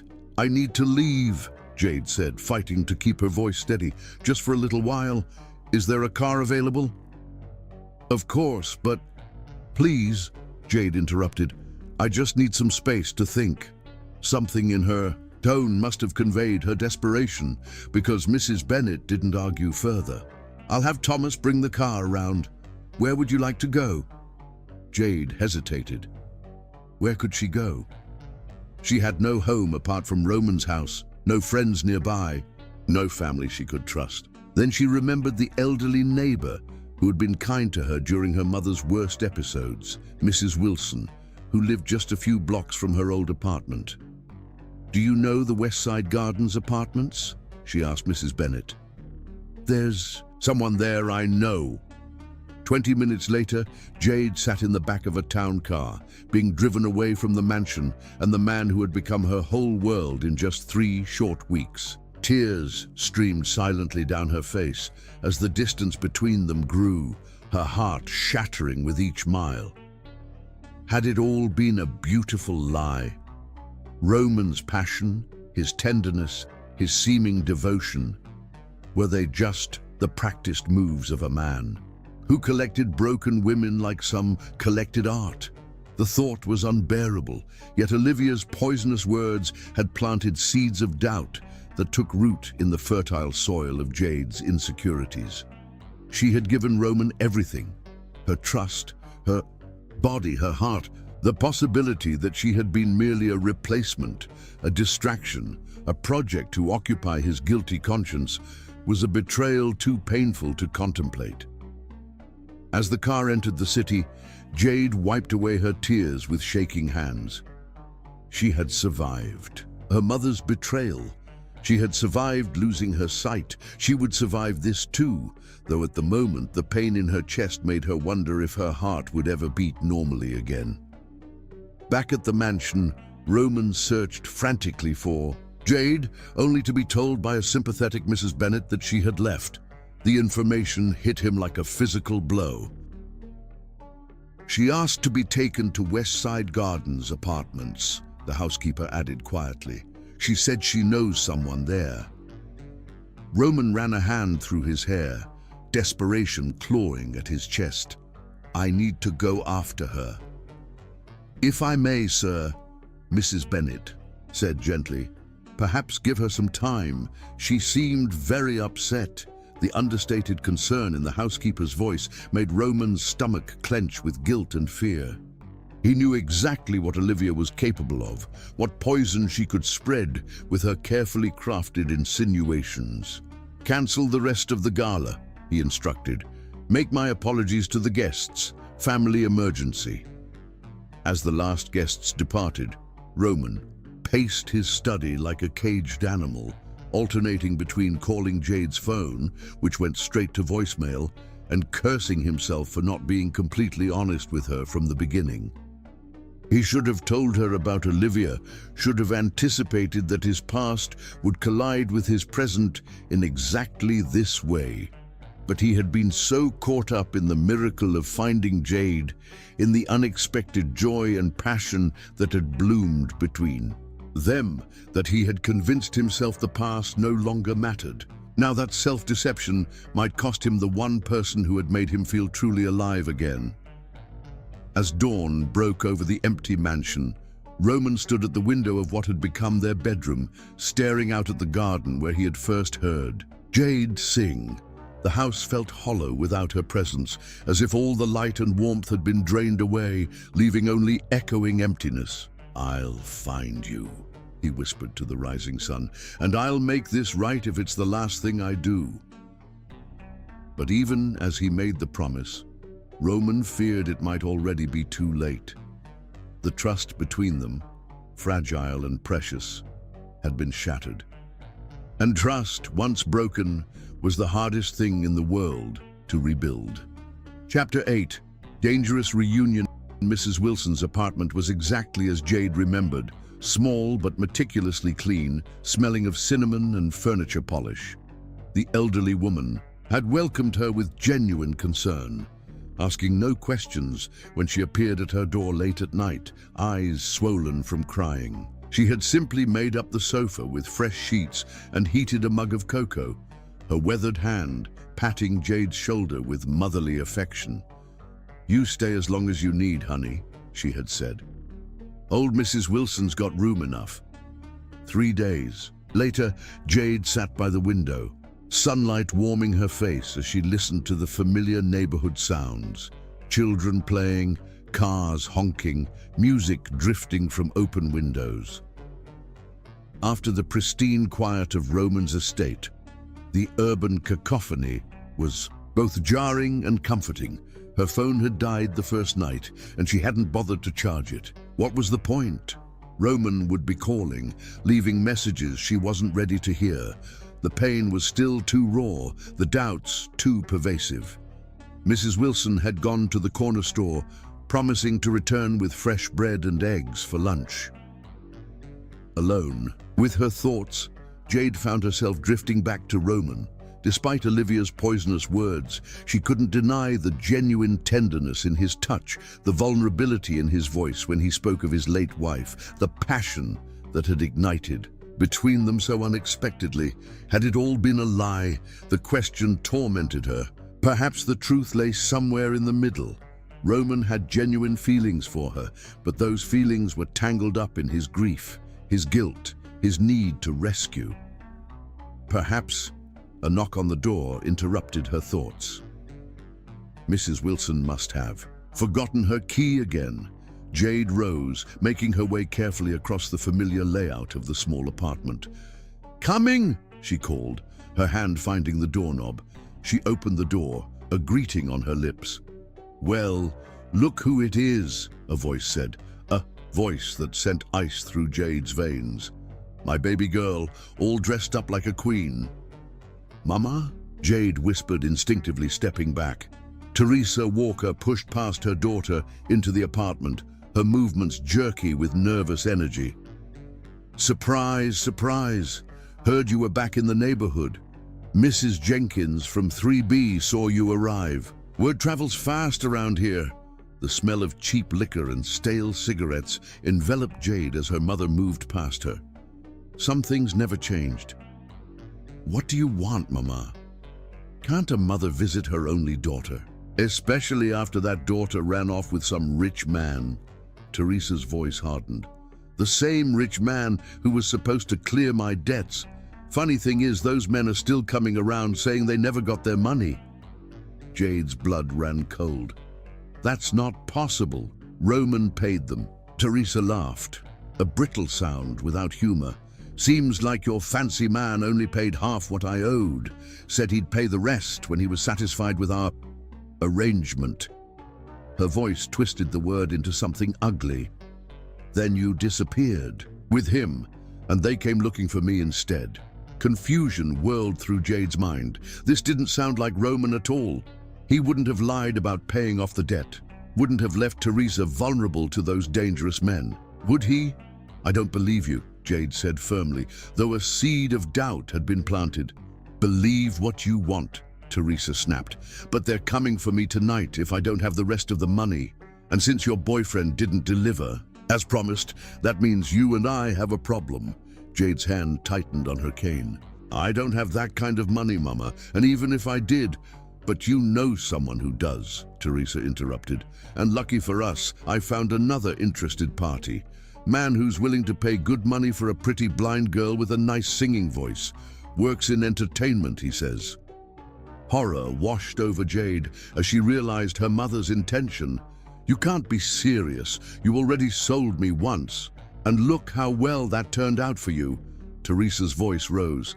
Living in a mansion, wearing fancy clothes, while your own mother faces God knows what from those loan sharks. I'll call Roman, Jade said, trying to keep her voice steady.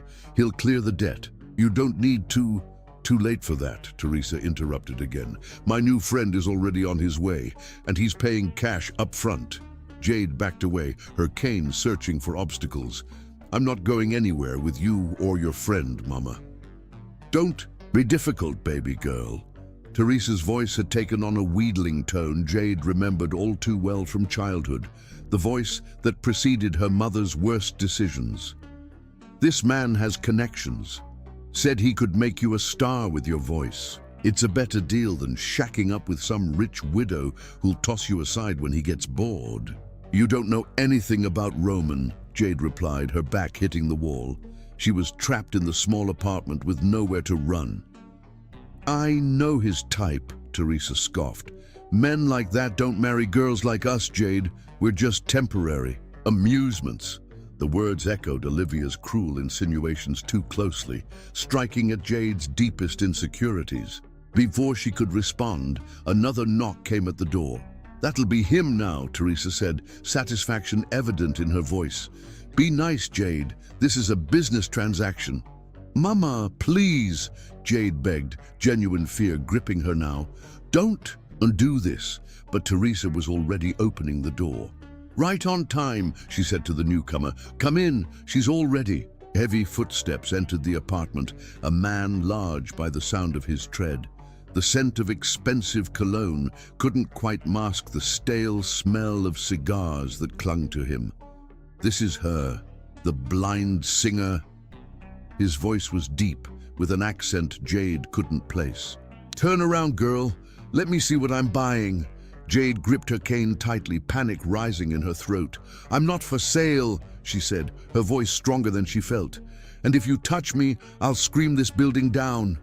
The man chuckled, the sound making Jade's skin crawl. Spirited, I like that. Makes things more interesting. Just give my mother whatever money you promised her and leave, Jade said firmly. Or I start screaming now. Your mother and I have an arrangement, the man replied, moving closer. One I intend to honor. The question is, will you make this easy or difficult?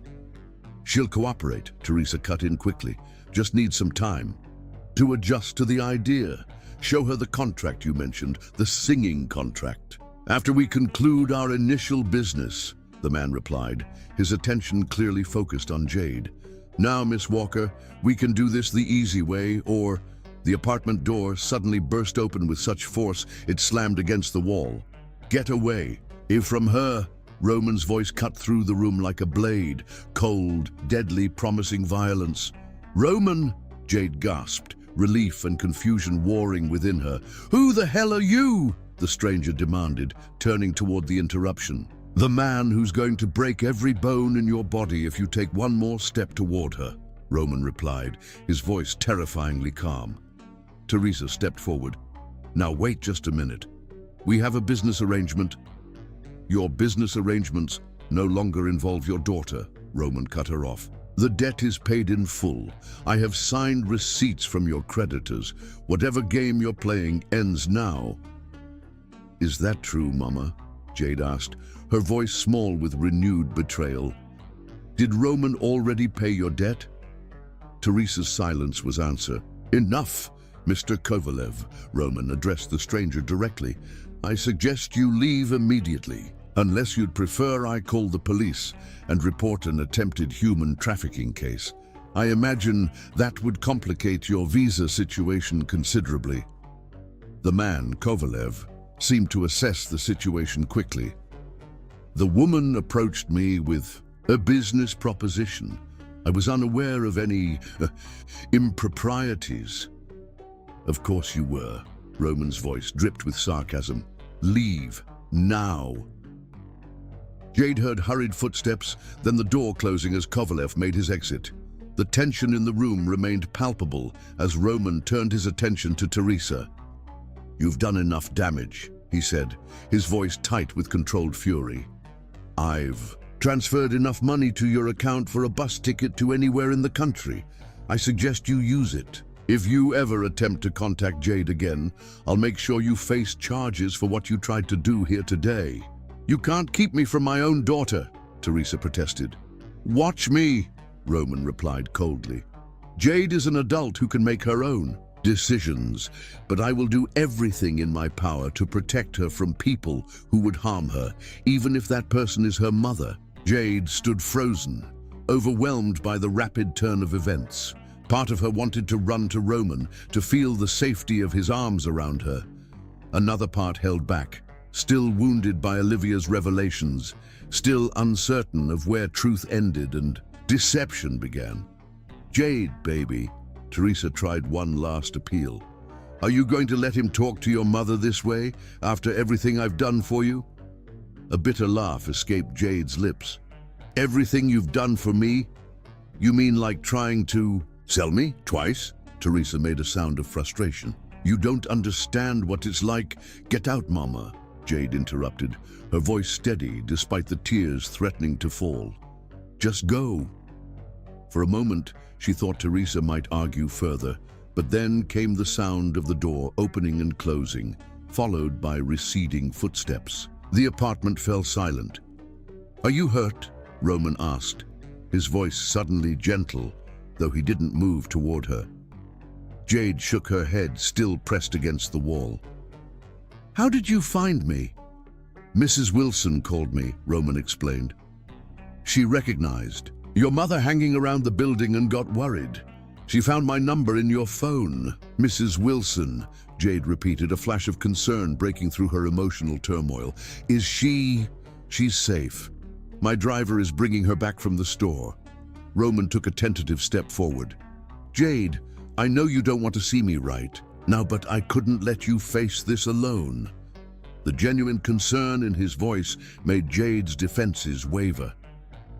Then she remembered Olivia, the engagement, the pattern of Roman rescuing broken women. Is this what you do? She asked quietly. Swoop in to save the day, be the hero? Roman's sharp intake of breath told her the accusation had hit its mark. Is that what you think? That this is some kind of savior complex? I don't know what to think anymore, Jade admitted, her voice breaking. Olivia lied, Roman interrupted, moving closer but still keeping his distance. Yes, we were briefly involved. Yes, she pushed for an engagement that I nearly agreed to out of sheer loneliness and guilt, but I ended it because I realized I was using her to escape my grief, not because I loved her.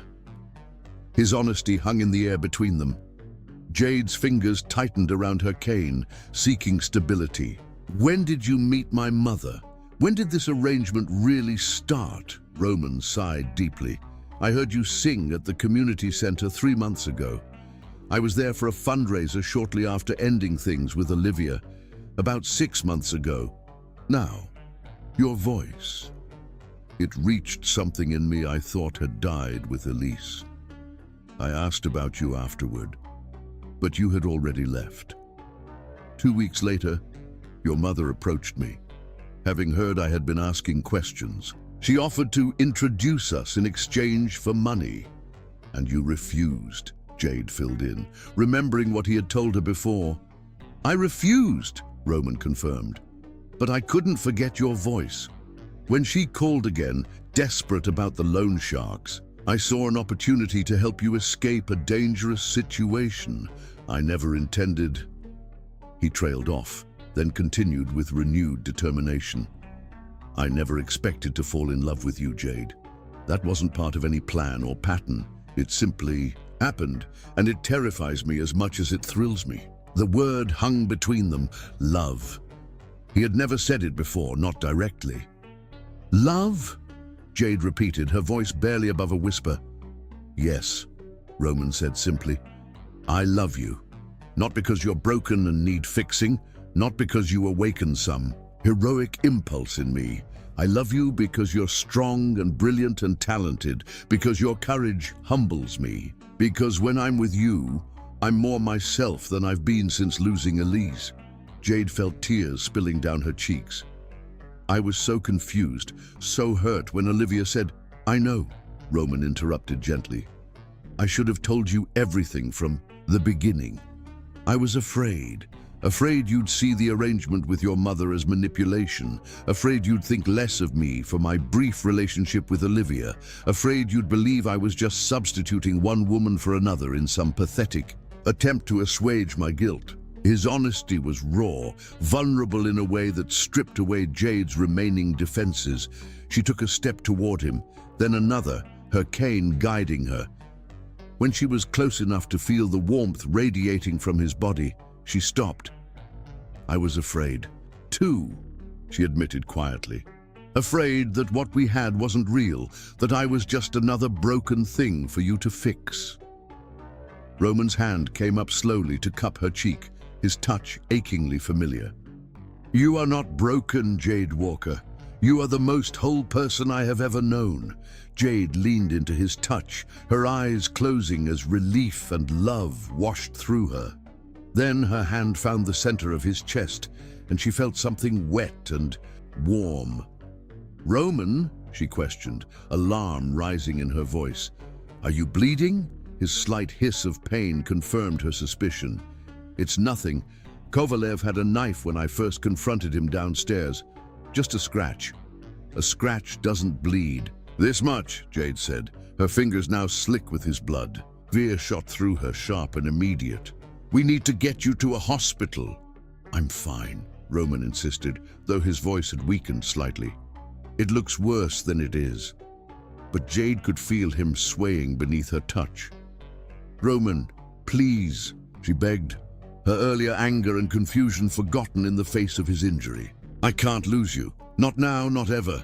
The simple declaration seemed to affect Roman more than his wound. His arm wrapped around her, pulling her against him. I thought I'd lost you already, he murmured against her hair. When you left that night, I needed time, Jade explained, pressing closer despite the blood now staining her blouse. But I never stopped loving you. Not for a moment. The door opened again, and Mrs. Wilson's concerned voice filled the apartment. Oh my heavens, you're bleeding, young man. I'm calling an ambulance right this minute. What followed was a blur of activity. Paramedics arriving, Roman being loaded onto a stretcher despite his protest that he could walk, Jade insisting on riding in the ambulance with him, her hand gripping his the entire journey. At the hospital, doctors reassured her that the wound, while serious enough to require stitches, had not hit any vital organs. Roman would recover completely with proper rest. When they finally allowed her into his room, Jade moved directly to his bedside, her hands finding his face with unerring accuracy. Don't ever scare me like that again, she said fiercely, leaning down to press her forehead against his. I thought I might lose you.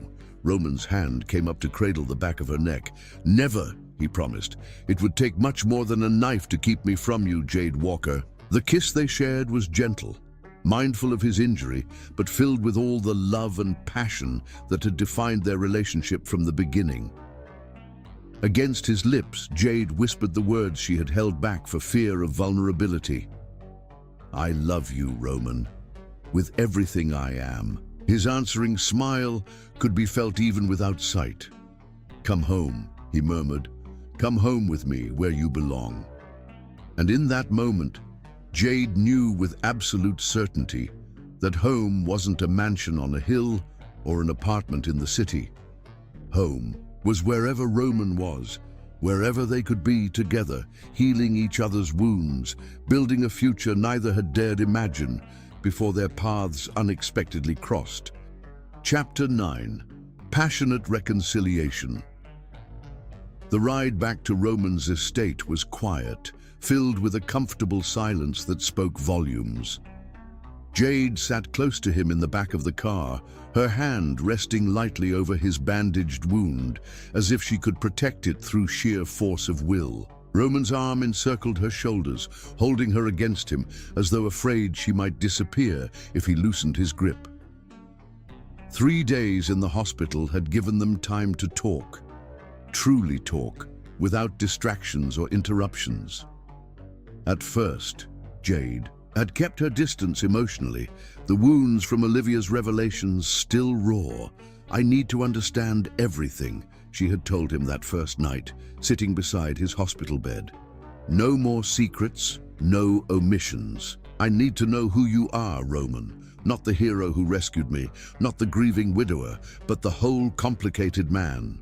Roman had nodded, his eyes never leaving hers as he began to speak. He described his grief over Elise in excruciating detail. The nightmares, the guilt, the months he could barely function. He admitted how Olivia had pursued him relentlessly during his most vulnerable time, offering companionship that slowly evolved into a physical relationship he had never fully invested in emotionally. "I tried to love her," he confessed, his voice rough with honesty. "I thought maybe if I went through the motions long enough, feeling would follow. When she pressed for an engagement, I almost agreed, thinking it might force me to move on." "What stopped you?" Jade had asked, her heart in her throat. "I looked at her one morning and realized I was using her to escape my pain, not because I loved her. It wasn't fair to either of us." His hand had reached for Jade's tentatively. "What I feel for you, it's nothing like that. With you, I'm not escaping anything. I'm finally facing life again." Each confession, each painful truth had gradually rebuilt the trust between them. Jade had shared her own demons, her terror of abandonment, her struggle with self-worth after losing her sight, her fear that love would always come with conditions she couldn't meet. "My mother taught me that love is transactional," she had explained on the second day, "that you're only valued for what you can provide. It's why I fought so hard against what I was feeling for you. I was afraid it wasn't real, that I was just grateful or worse, that you only wanted me because I needed saving." "And now?" Roman had asked, vulnerability naked in his voice. Jade's fingers had traced his face gently. "Now I understand that real love isn't about need at all. It's about choice, and I choose you, Roman, not because you saved me, but because you see me as I am and love me anyway." Now, as the car turned onto the long driveway leading to the mansion, Jade felt the tension she'd been carrying for days finally begin to release. She was coming home, not to the gilded cage she had first perceived, but to the place where her heart had unexpectedly found its match. "Mrs. Bennet has been preparing for your return all day," Roman said softly, his lips brushing her temple. "I think she missed you almost as much as I did." Jade smiled, leaning into his touch. "I missed her too. I missed everything about this place." "Everything?" Roman asked, a note of vulnerability in his voice that still surprised her. She turned, her face up to his. Everything, but mostly you. When the car finally stopped at the front entrance, Mrs. Bennet was waiting, her normally reserved demeanor breaking into genuine warmth as she greeted Jade with a quick, motherly embrace. "Welcome home, dear," she said. "Everything's just as you left it." Not quite everything, Jade thought. She was different now, stronger, more certain of what she wanted, of who she was. Roman was different too. His walls finally lowered completely, his heart fully open to her in a way it hadn't been before. Roman insisted on walking through the house himself, despite the doctor's orders to rest, his hand firmly holding Jade's. As they moved from room to room, in each space, memories flooded back. Their first dinner together, their first conversation in the library, the moment in the music room when they created something beautiful together. When they reached the bedroom they had shared, Roman paused, suddenly unsure. "I've had Mrs. Bennet prepare your old suite as well," he said quietly, "if you'd prefer your own space for now." Jade turned to face him, her hands finding his chest, careful to avoid his injury. "I want to be where you are," she said simply. The tension in his body released at her words. "I was afraid you might need more time. We've wasted enough time already," Jade replied, sliding her hands up to cup his face. "I nearly lost you, Roman. I don't want to spend another night away from you." His arms encircled her, drawing her against him with gentle pressure. "I love you, Jade Walker," he whispered against her hair, "more than I ever thought possible." "Show me," she answered, her voice low with desire too long denied. Roman's hand tilted her face up to his. "Are you sure? The doctor said I should avoid strenuous activity." A smile curved Jade's lips. "Then I'll have to do all the work, won't I?" Her boldness drew a groan from deep in Roman's chest. His lips found hers in a kiss that started gentle but quickly blazed into something more desperate, more consuming. Days of separation, of fear and uncertainty, transformed into passion that could no longer be contained. They made their way to the bed with slow, deliberate movements, mindful of Roman's injury, yet unwilling to deny themselves the reconnection they both craved. Jade took the lead, carefully unbuttoning his shirt, her fingers tracing the edges of the bandage with reverent care before moving on to explore the familiar planes of his chest. "I thought I'd lost you," she whispered, pressing her lips to his. Neck, his shoulder, the place above his heart. "When I felt your blood on my hands..." Roman caught her face between his palms. "I'm right here," he assured her, "and I'm not going anywhere." Their clothes fell away under gentle, searching hands. When they were finally skin to skin, Jade settled carefully above him, mindful of his wound, even as desire threatened to overwhelm her caution. Roman's hands guided her hips, supporting her as she took him inside her body with a soft gasp of completion. "My love," he breathed, watching her with wonder as she began to move above him. "My beautiful, strong, incredible love." Their reunion transcended the physical, becoming something almost spiritual in its intensity. Each point of contact between them burned away the doubt and fear of the past days. Jade moved above him with languid grace, no longer the hesitant lover of their first night together, but a woman who knew her own desires and his. Roman surrendered control completely, trusting her to protect his injury while bringing them both to the edge of ecstasy. "Look at me," she whispered, though she couldn't see his eyes. "Feel me watching you." The intimacy of that impossible request undid him. When they finally shattered together, it wasn't just physical release but emotional catharsis, the final healing of wounds that had nearly torn them apart.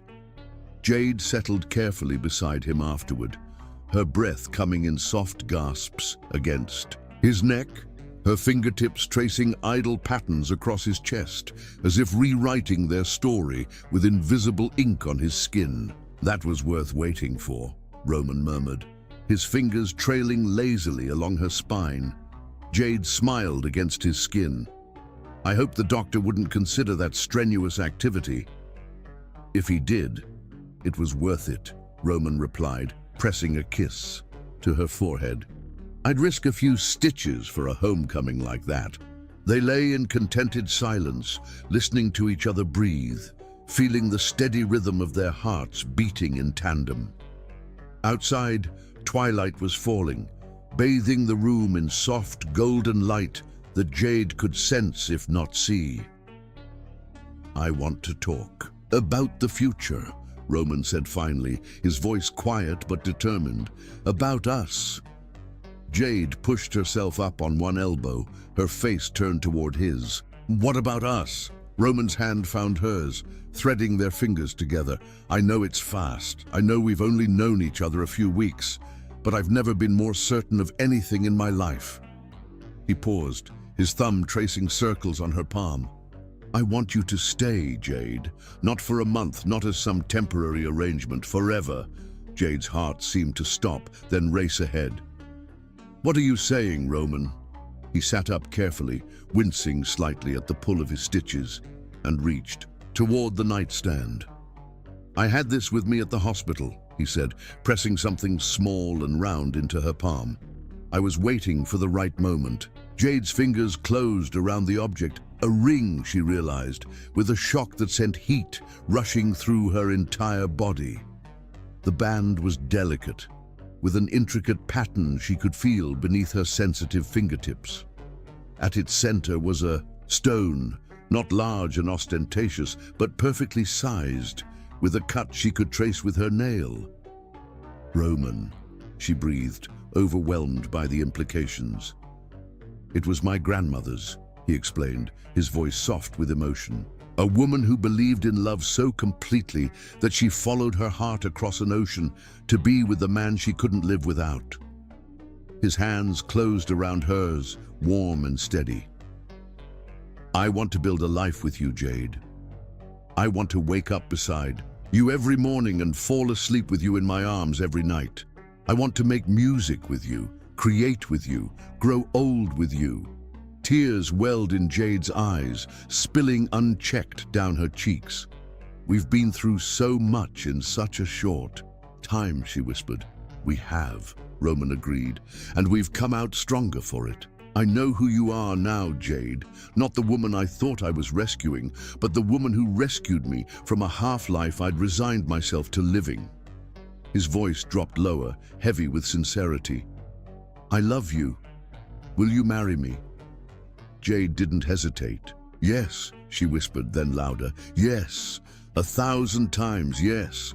Roman slipped the ring onto her finger, where it fit as if made for her hand.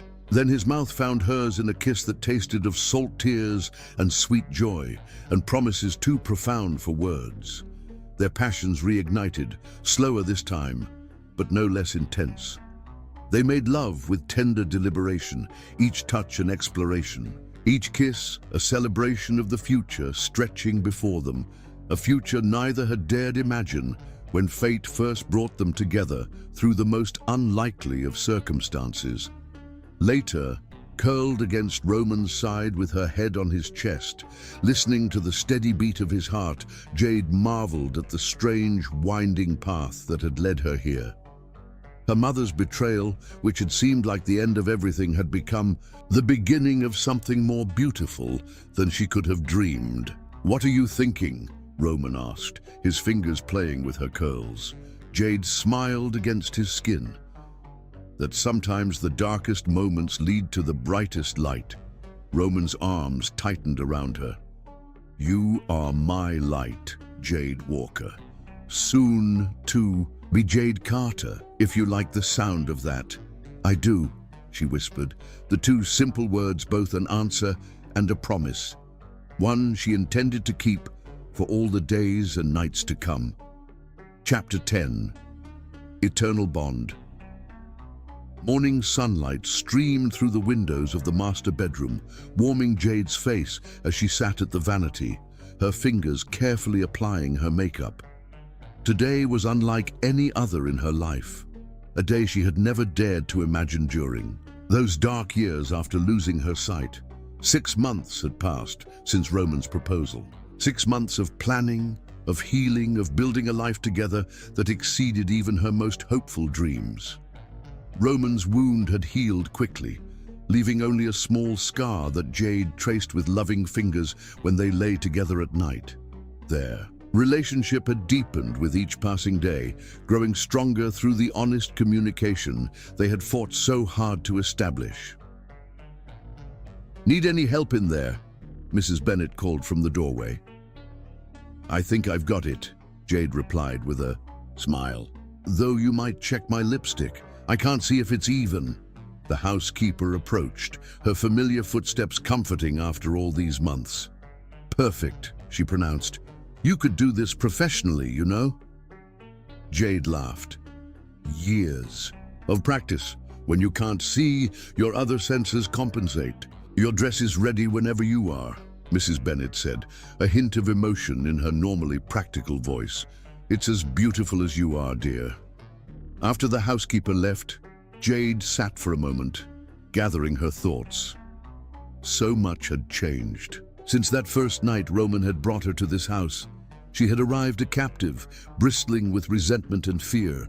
Now she was about to become the mistress of this estate, bound to Roman by choice and love rather than circumstance. A soft knock at the door pulled her from her reverie. "Jade?" A familiar voice called Dr. Reynolds, the specialist Roman had consulted about her eyes. "Come in, doctor," Jade called, turning toward the door. The doctor's footsteps entered, followed by the subtle scent of clinical antiseptic that always accompanied him. "I have the results from your latest tests," he said, his voice carefully neutral in that way doctors have when delivering significant news. Jade's heart quickened. After her engagement to Roman, he had insisted on getting second and third opinions about her blindness. The last specialist had suggested an experimental procedure, one with no guarantees but a small chance of restoring partial sight. "And?" Jade asked, trying to keep her voice steady. "You're an excellent candidate," Dr. Reynolds said, the smile now evident in his voice. "The nerve damage isn't as extensive as previously thought. With the new microsurgery techniques we've developed, there's a 60% chance of restoring some functional vision. Not perfect sight, but shapes, movement, perhaps even colors eventually." Jade's hands trembled in her lap. "When could we do the procedure?" "I've scheduled an opening for next month if you're interested," Dr. Reynolds replied. "But today is your wedding day. We can discuss details later." After the doctor left, Jade sat, frozen, emotions swirling through her. The possibility of seeing again, even imperfectly, was overwhelming. She would be able to see Roman's face, the home they shared, the world they moved through together. The thought was both exhilarating and terrifying. What if the surgery changed things between them? What if seeing Roman physically didn't match the image she had created in her mind? What if, once she could see, she was no longer the woman he had fallen in love with? The door opened again, this time without a knock. "You're not supposed to see the bride before the wedding," Jade said, recognizing Roman's footsteps immediately. "Good. Thing you can't see me then," he teased, approaching to stand behind her chair. His hands came to rest on her shoulders, warm and reassuring. "Besides, some traditions are made to be broken." Jade reached up to cover his hand with hers. "Dr. Reynolds was just here." "I know," Roman said quietly. "He told me about the surgery." "What if it changes everything?" Jade whispered, giving voice to her fears. "What if, when I can see you, when you can see me," Roman interrupted gently, "you'll discover I'm not nearly as handsome as you've imagined. My nose is a bit crooked from a college boxing match, and I have a scar through my right eyebrow from a childhood accident." "I don't care about that," Jade protested. "Exactly," Roman said, turning her chair to face him, dropping to one knee before her. "And I don't care if you can see or not. I fell in love with you, Jade Walker, your spirit, your courage, your heart. Whether you ever see my face or not, you've seen me more clearly than anyone ever has." Tears welled in Jade's eyes. "I love you so much," she whispered. "Then marry me today." Roman said, his hands cupping her face. "Marry me, and whatever comes next, whether the surgery works or not, we'll face it together." An hour later, Jade stood at the entrance to the garden, her arm linked through Mrs. Wilson's. The elderly woman had happily agreed to give her away, her affection for both Jade and Roman evident in her tearful acceptance of their invitation. "You look like an angel, honey," Mrs. Wilson whispered, patting Jade's hand where it rested on her arm. "That man of yours won't know what hit him." Jade smiled, feeling beautiful in the gown she and Mrs. Bennet had selected. Ivory silk that flowed like water around her body, delicate lace overlaying the bodice, tiny pearls hand-sewn along the neckline. Her hair had been arranged in an elegant updo, with a few curls left loose to frame her face. Around her neck hung Roman's grandmother's pendant, matching the ring that sparkled on her finger. The string quartet began playing, the music swelling in the perfect May afternoon. With careful steps, Jade moved forward along the petal-strewn path, guided by Mrs. Wilson and her own practiced memory of the garden layout. Though she couldn't see the 50 guests who had risen to their feet, she could feel their presence, hear their murmurs of admiration as she passed. Then she was at the altar, and Roman's hand was taking hers, warm and steady, and so familiar now it felt like an extension of herself. "You're breathtaking," he whispered for her ears alone. The ceremony passed in a blur of emotion. They had written their own vows, promises that acknowledged the unusual beginning of their relationship while celebrating the love that had grown from such unlikely soil. When Roman spoke of finding light in his darkest hour, his voice broke with emotion. When Jade spoke of seeing with her heart what her eyes could not, there wasn't a dry eye in the garden. "I pronounce you husband and wife," the officiant finally declared. "You may kiss your bride." Roman's hands cradled Jade's face with exquisite tenderness as his lips found hers in a kiss that sealed their union. The guests applauded, but for Jade, the world had narrowed to just this moment, just this man who had become her partner, her lover, her home. The reception that followed was intimate but joyous. Roman had spared no expense, transforming the back terrace into an enchanted space with hanging lights, fragrant flowers, and a dance floor beneath the stars. He described every detail to Jade as they moved through the evening, his words painting pictures her eyes couldn't see, but her heart could perfectly imagine. During their first dance, as Roman held her close while a jazz quartet played "The Way." "You look tonight," he whispered against her hair. "Are you happy, Mrs. Carter?" Jade smiled, her face tilted up toward his. "Happier than I ever thought possible." Later, as the evening wound down and guests began to depart, Roman led Jade to a quiet corner of the garden. "I have something for you," he said, placing a small box in her hands. Jade opened it carefully, her fingers finding a delicate object inside, a paperweight, she realized, made of solid crystal. As she explored its shape, she found it was carved in the form of a rose in full bloom. "It's beautiful," she said, tracing the intricate petals with her fingertip. "My mother gave it to my father on their wedding day," Roman explained. She told, "Him that love, like crystal, is both incredibly strong and surprisingly delicate. It can last forever if treated with care, but shatter if taken for granted." Jade held the crystal rose carefully, touched by both the gift and its meaning. "I'll treasure it always. I have one more surprise," Roman said, a smile evident in his voice. "Our honeymoon." "Where are we going?" Jade asked, curious. "New Orleans," Roman replied, his hand covering hers. "To your grandmother's hometown. I've arranged for us to meet some of her distant relatives who still live there.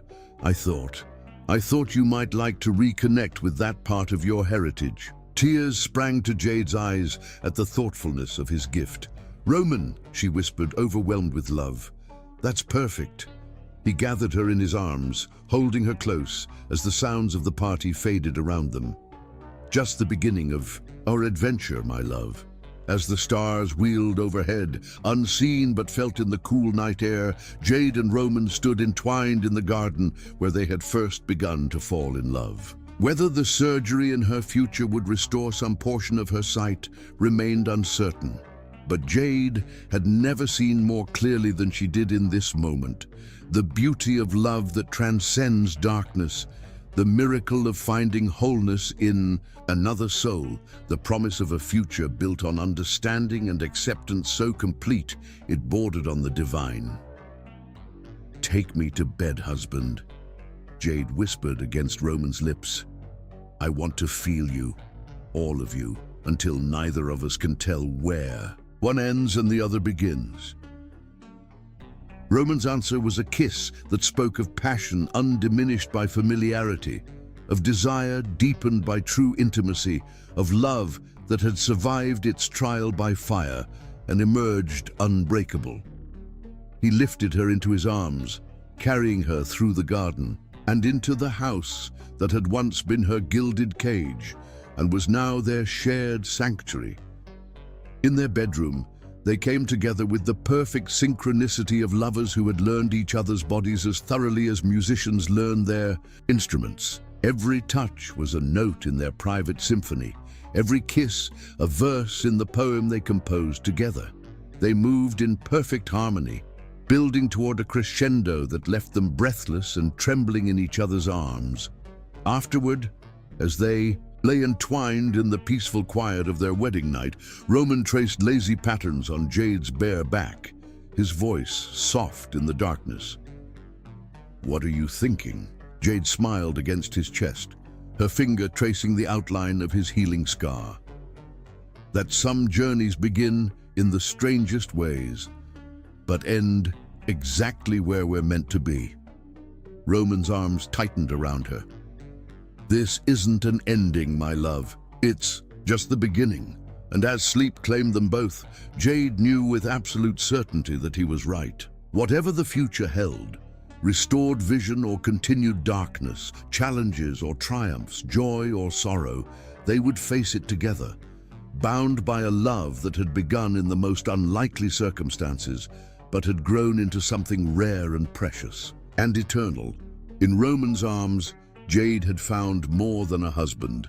She had found the other half of her soul, the home she had always sought, the light that would guide her through whatever darkness might come.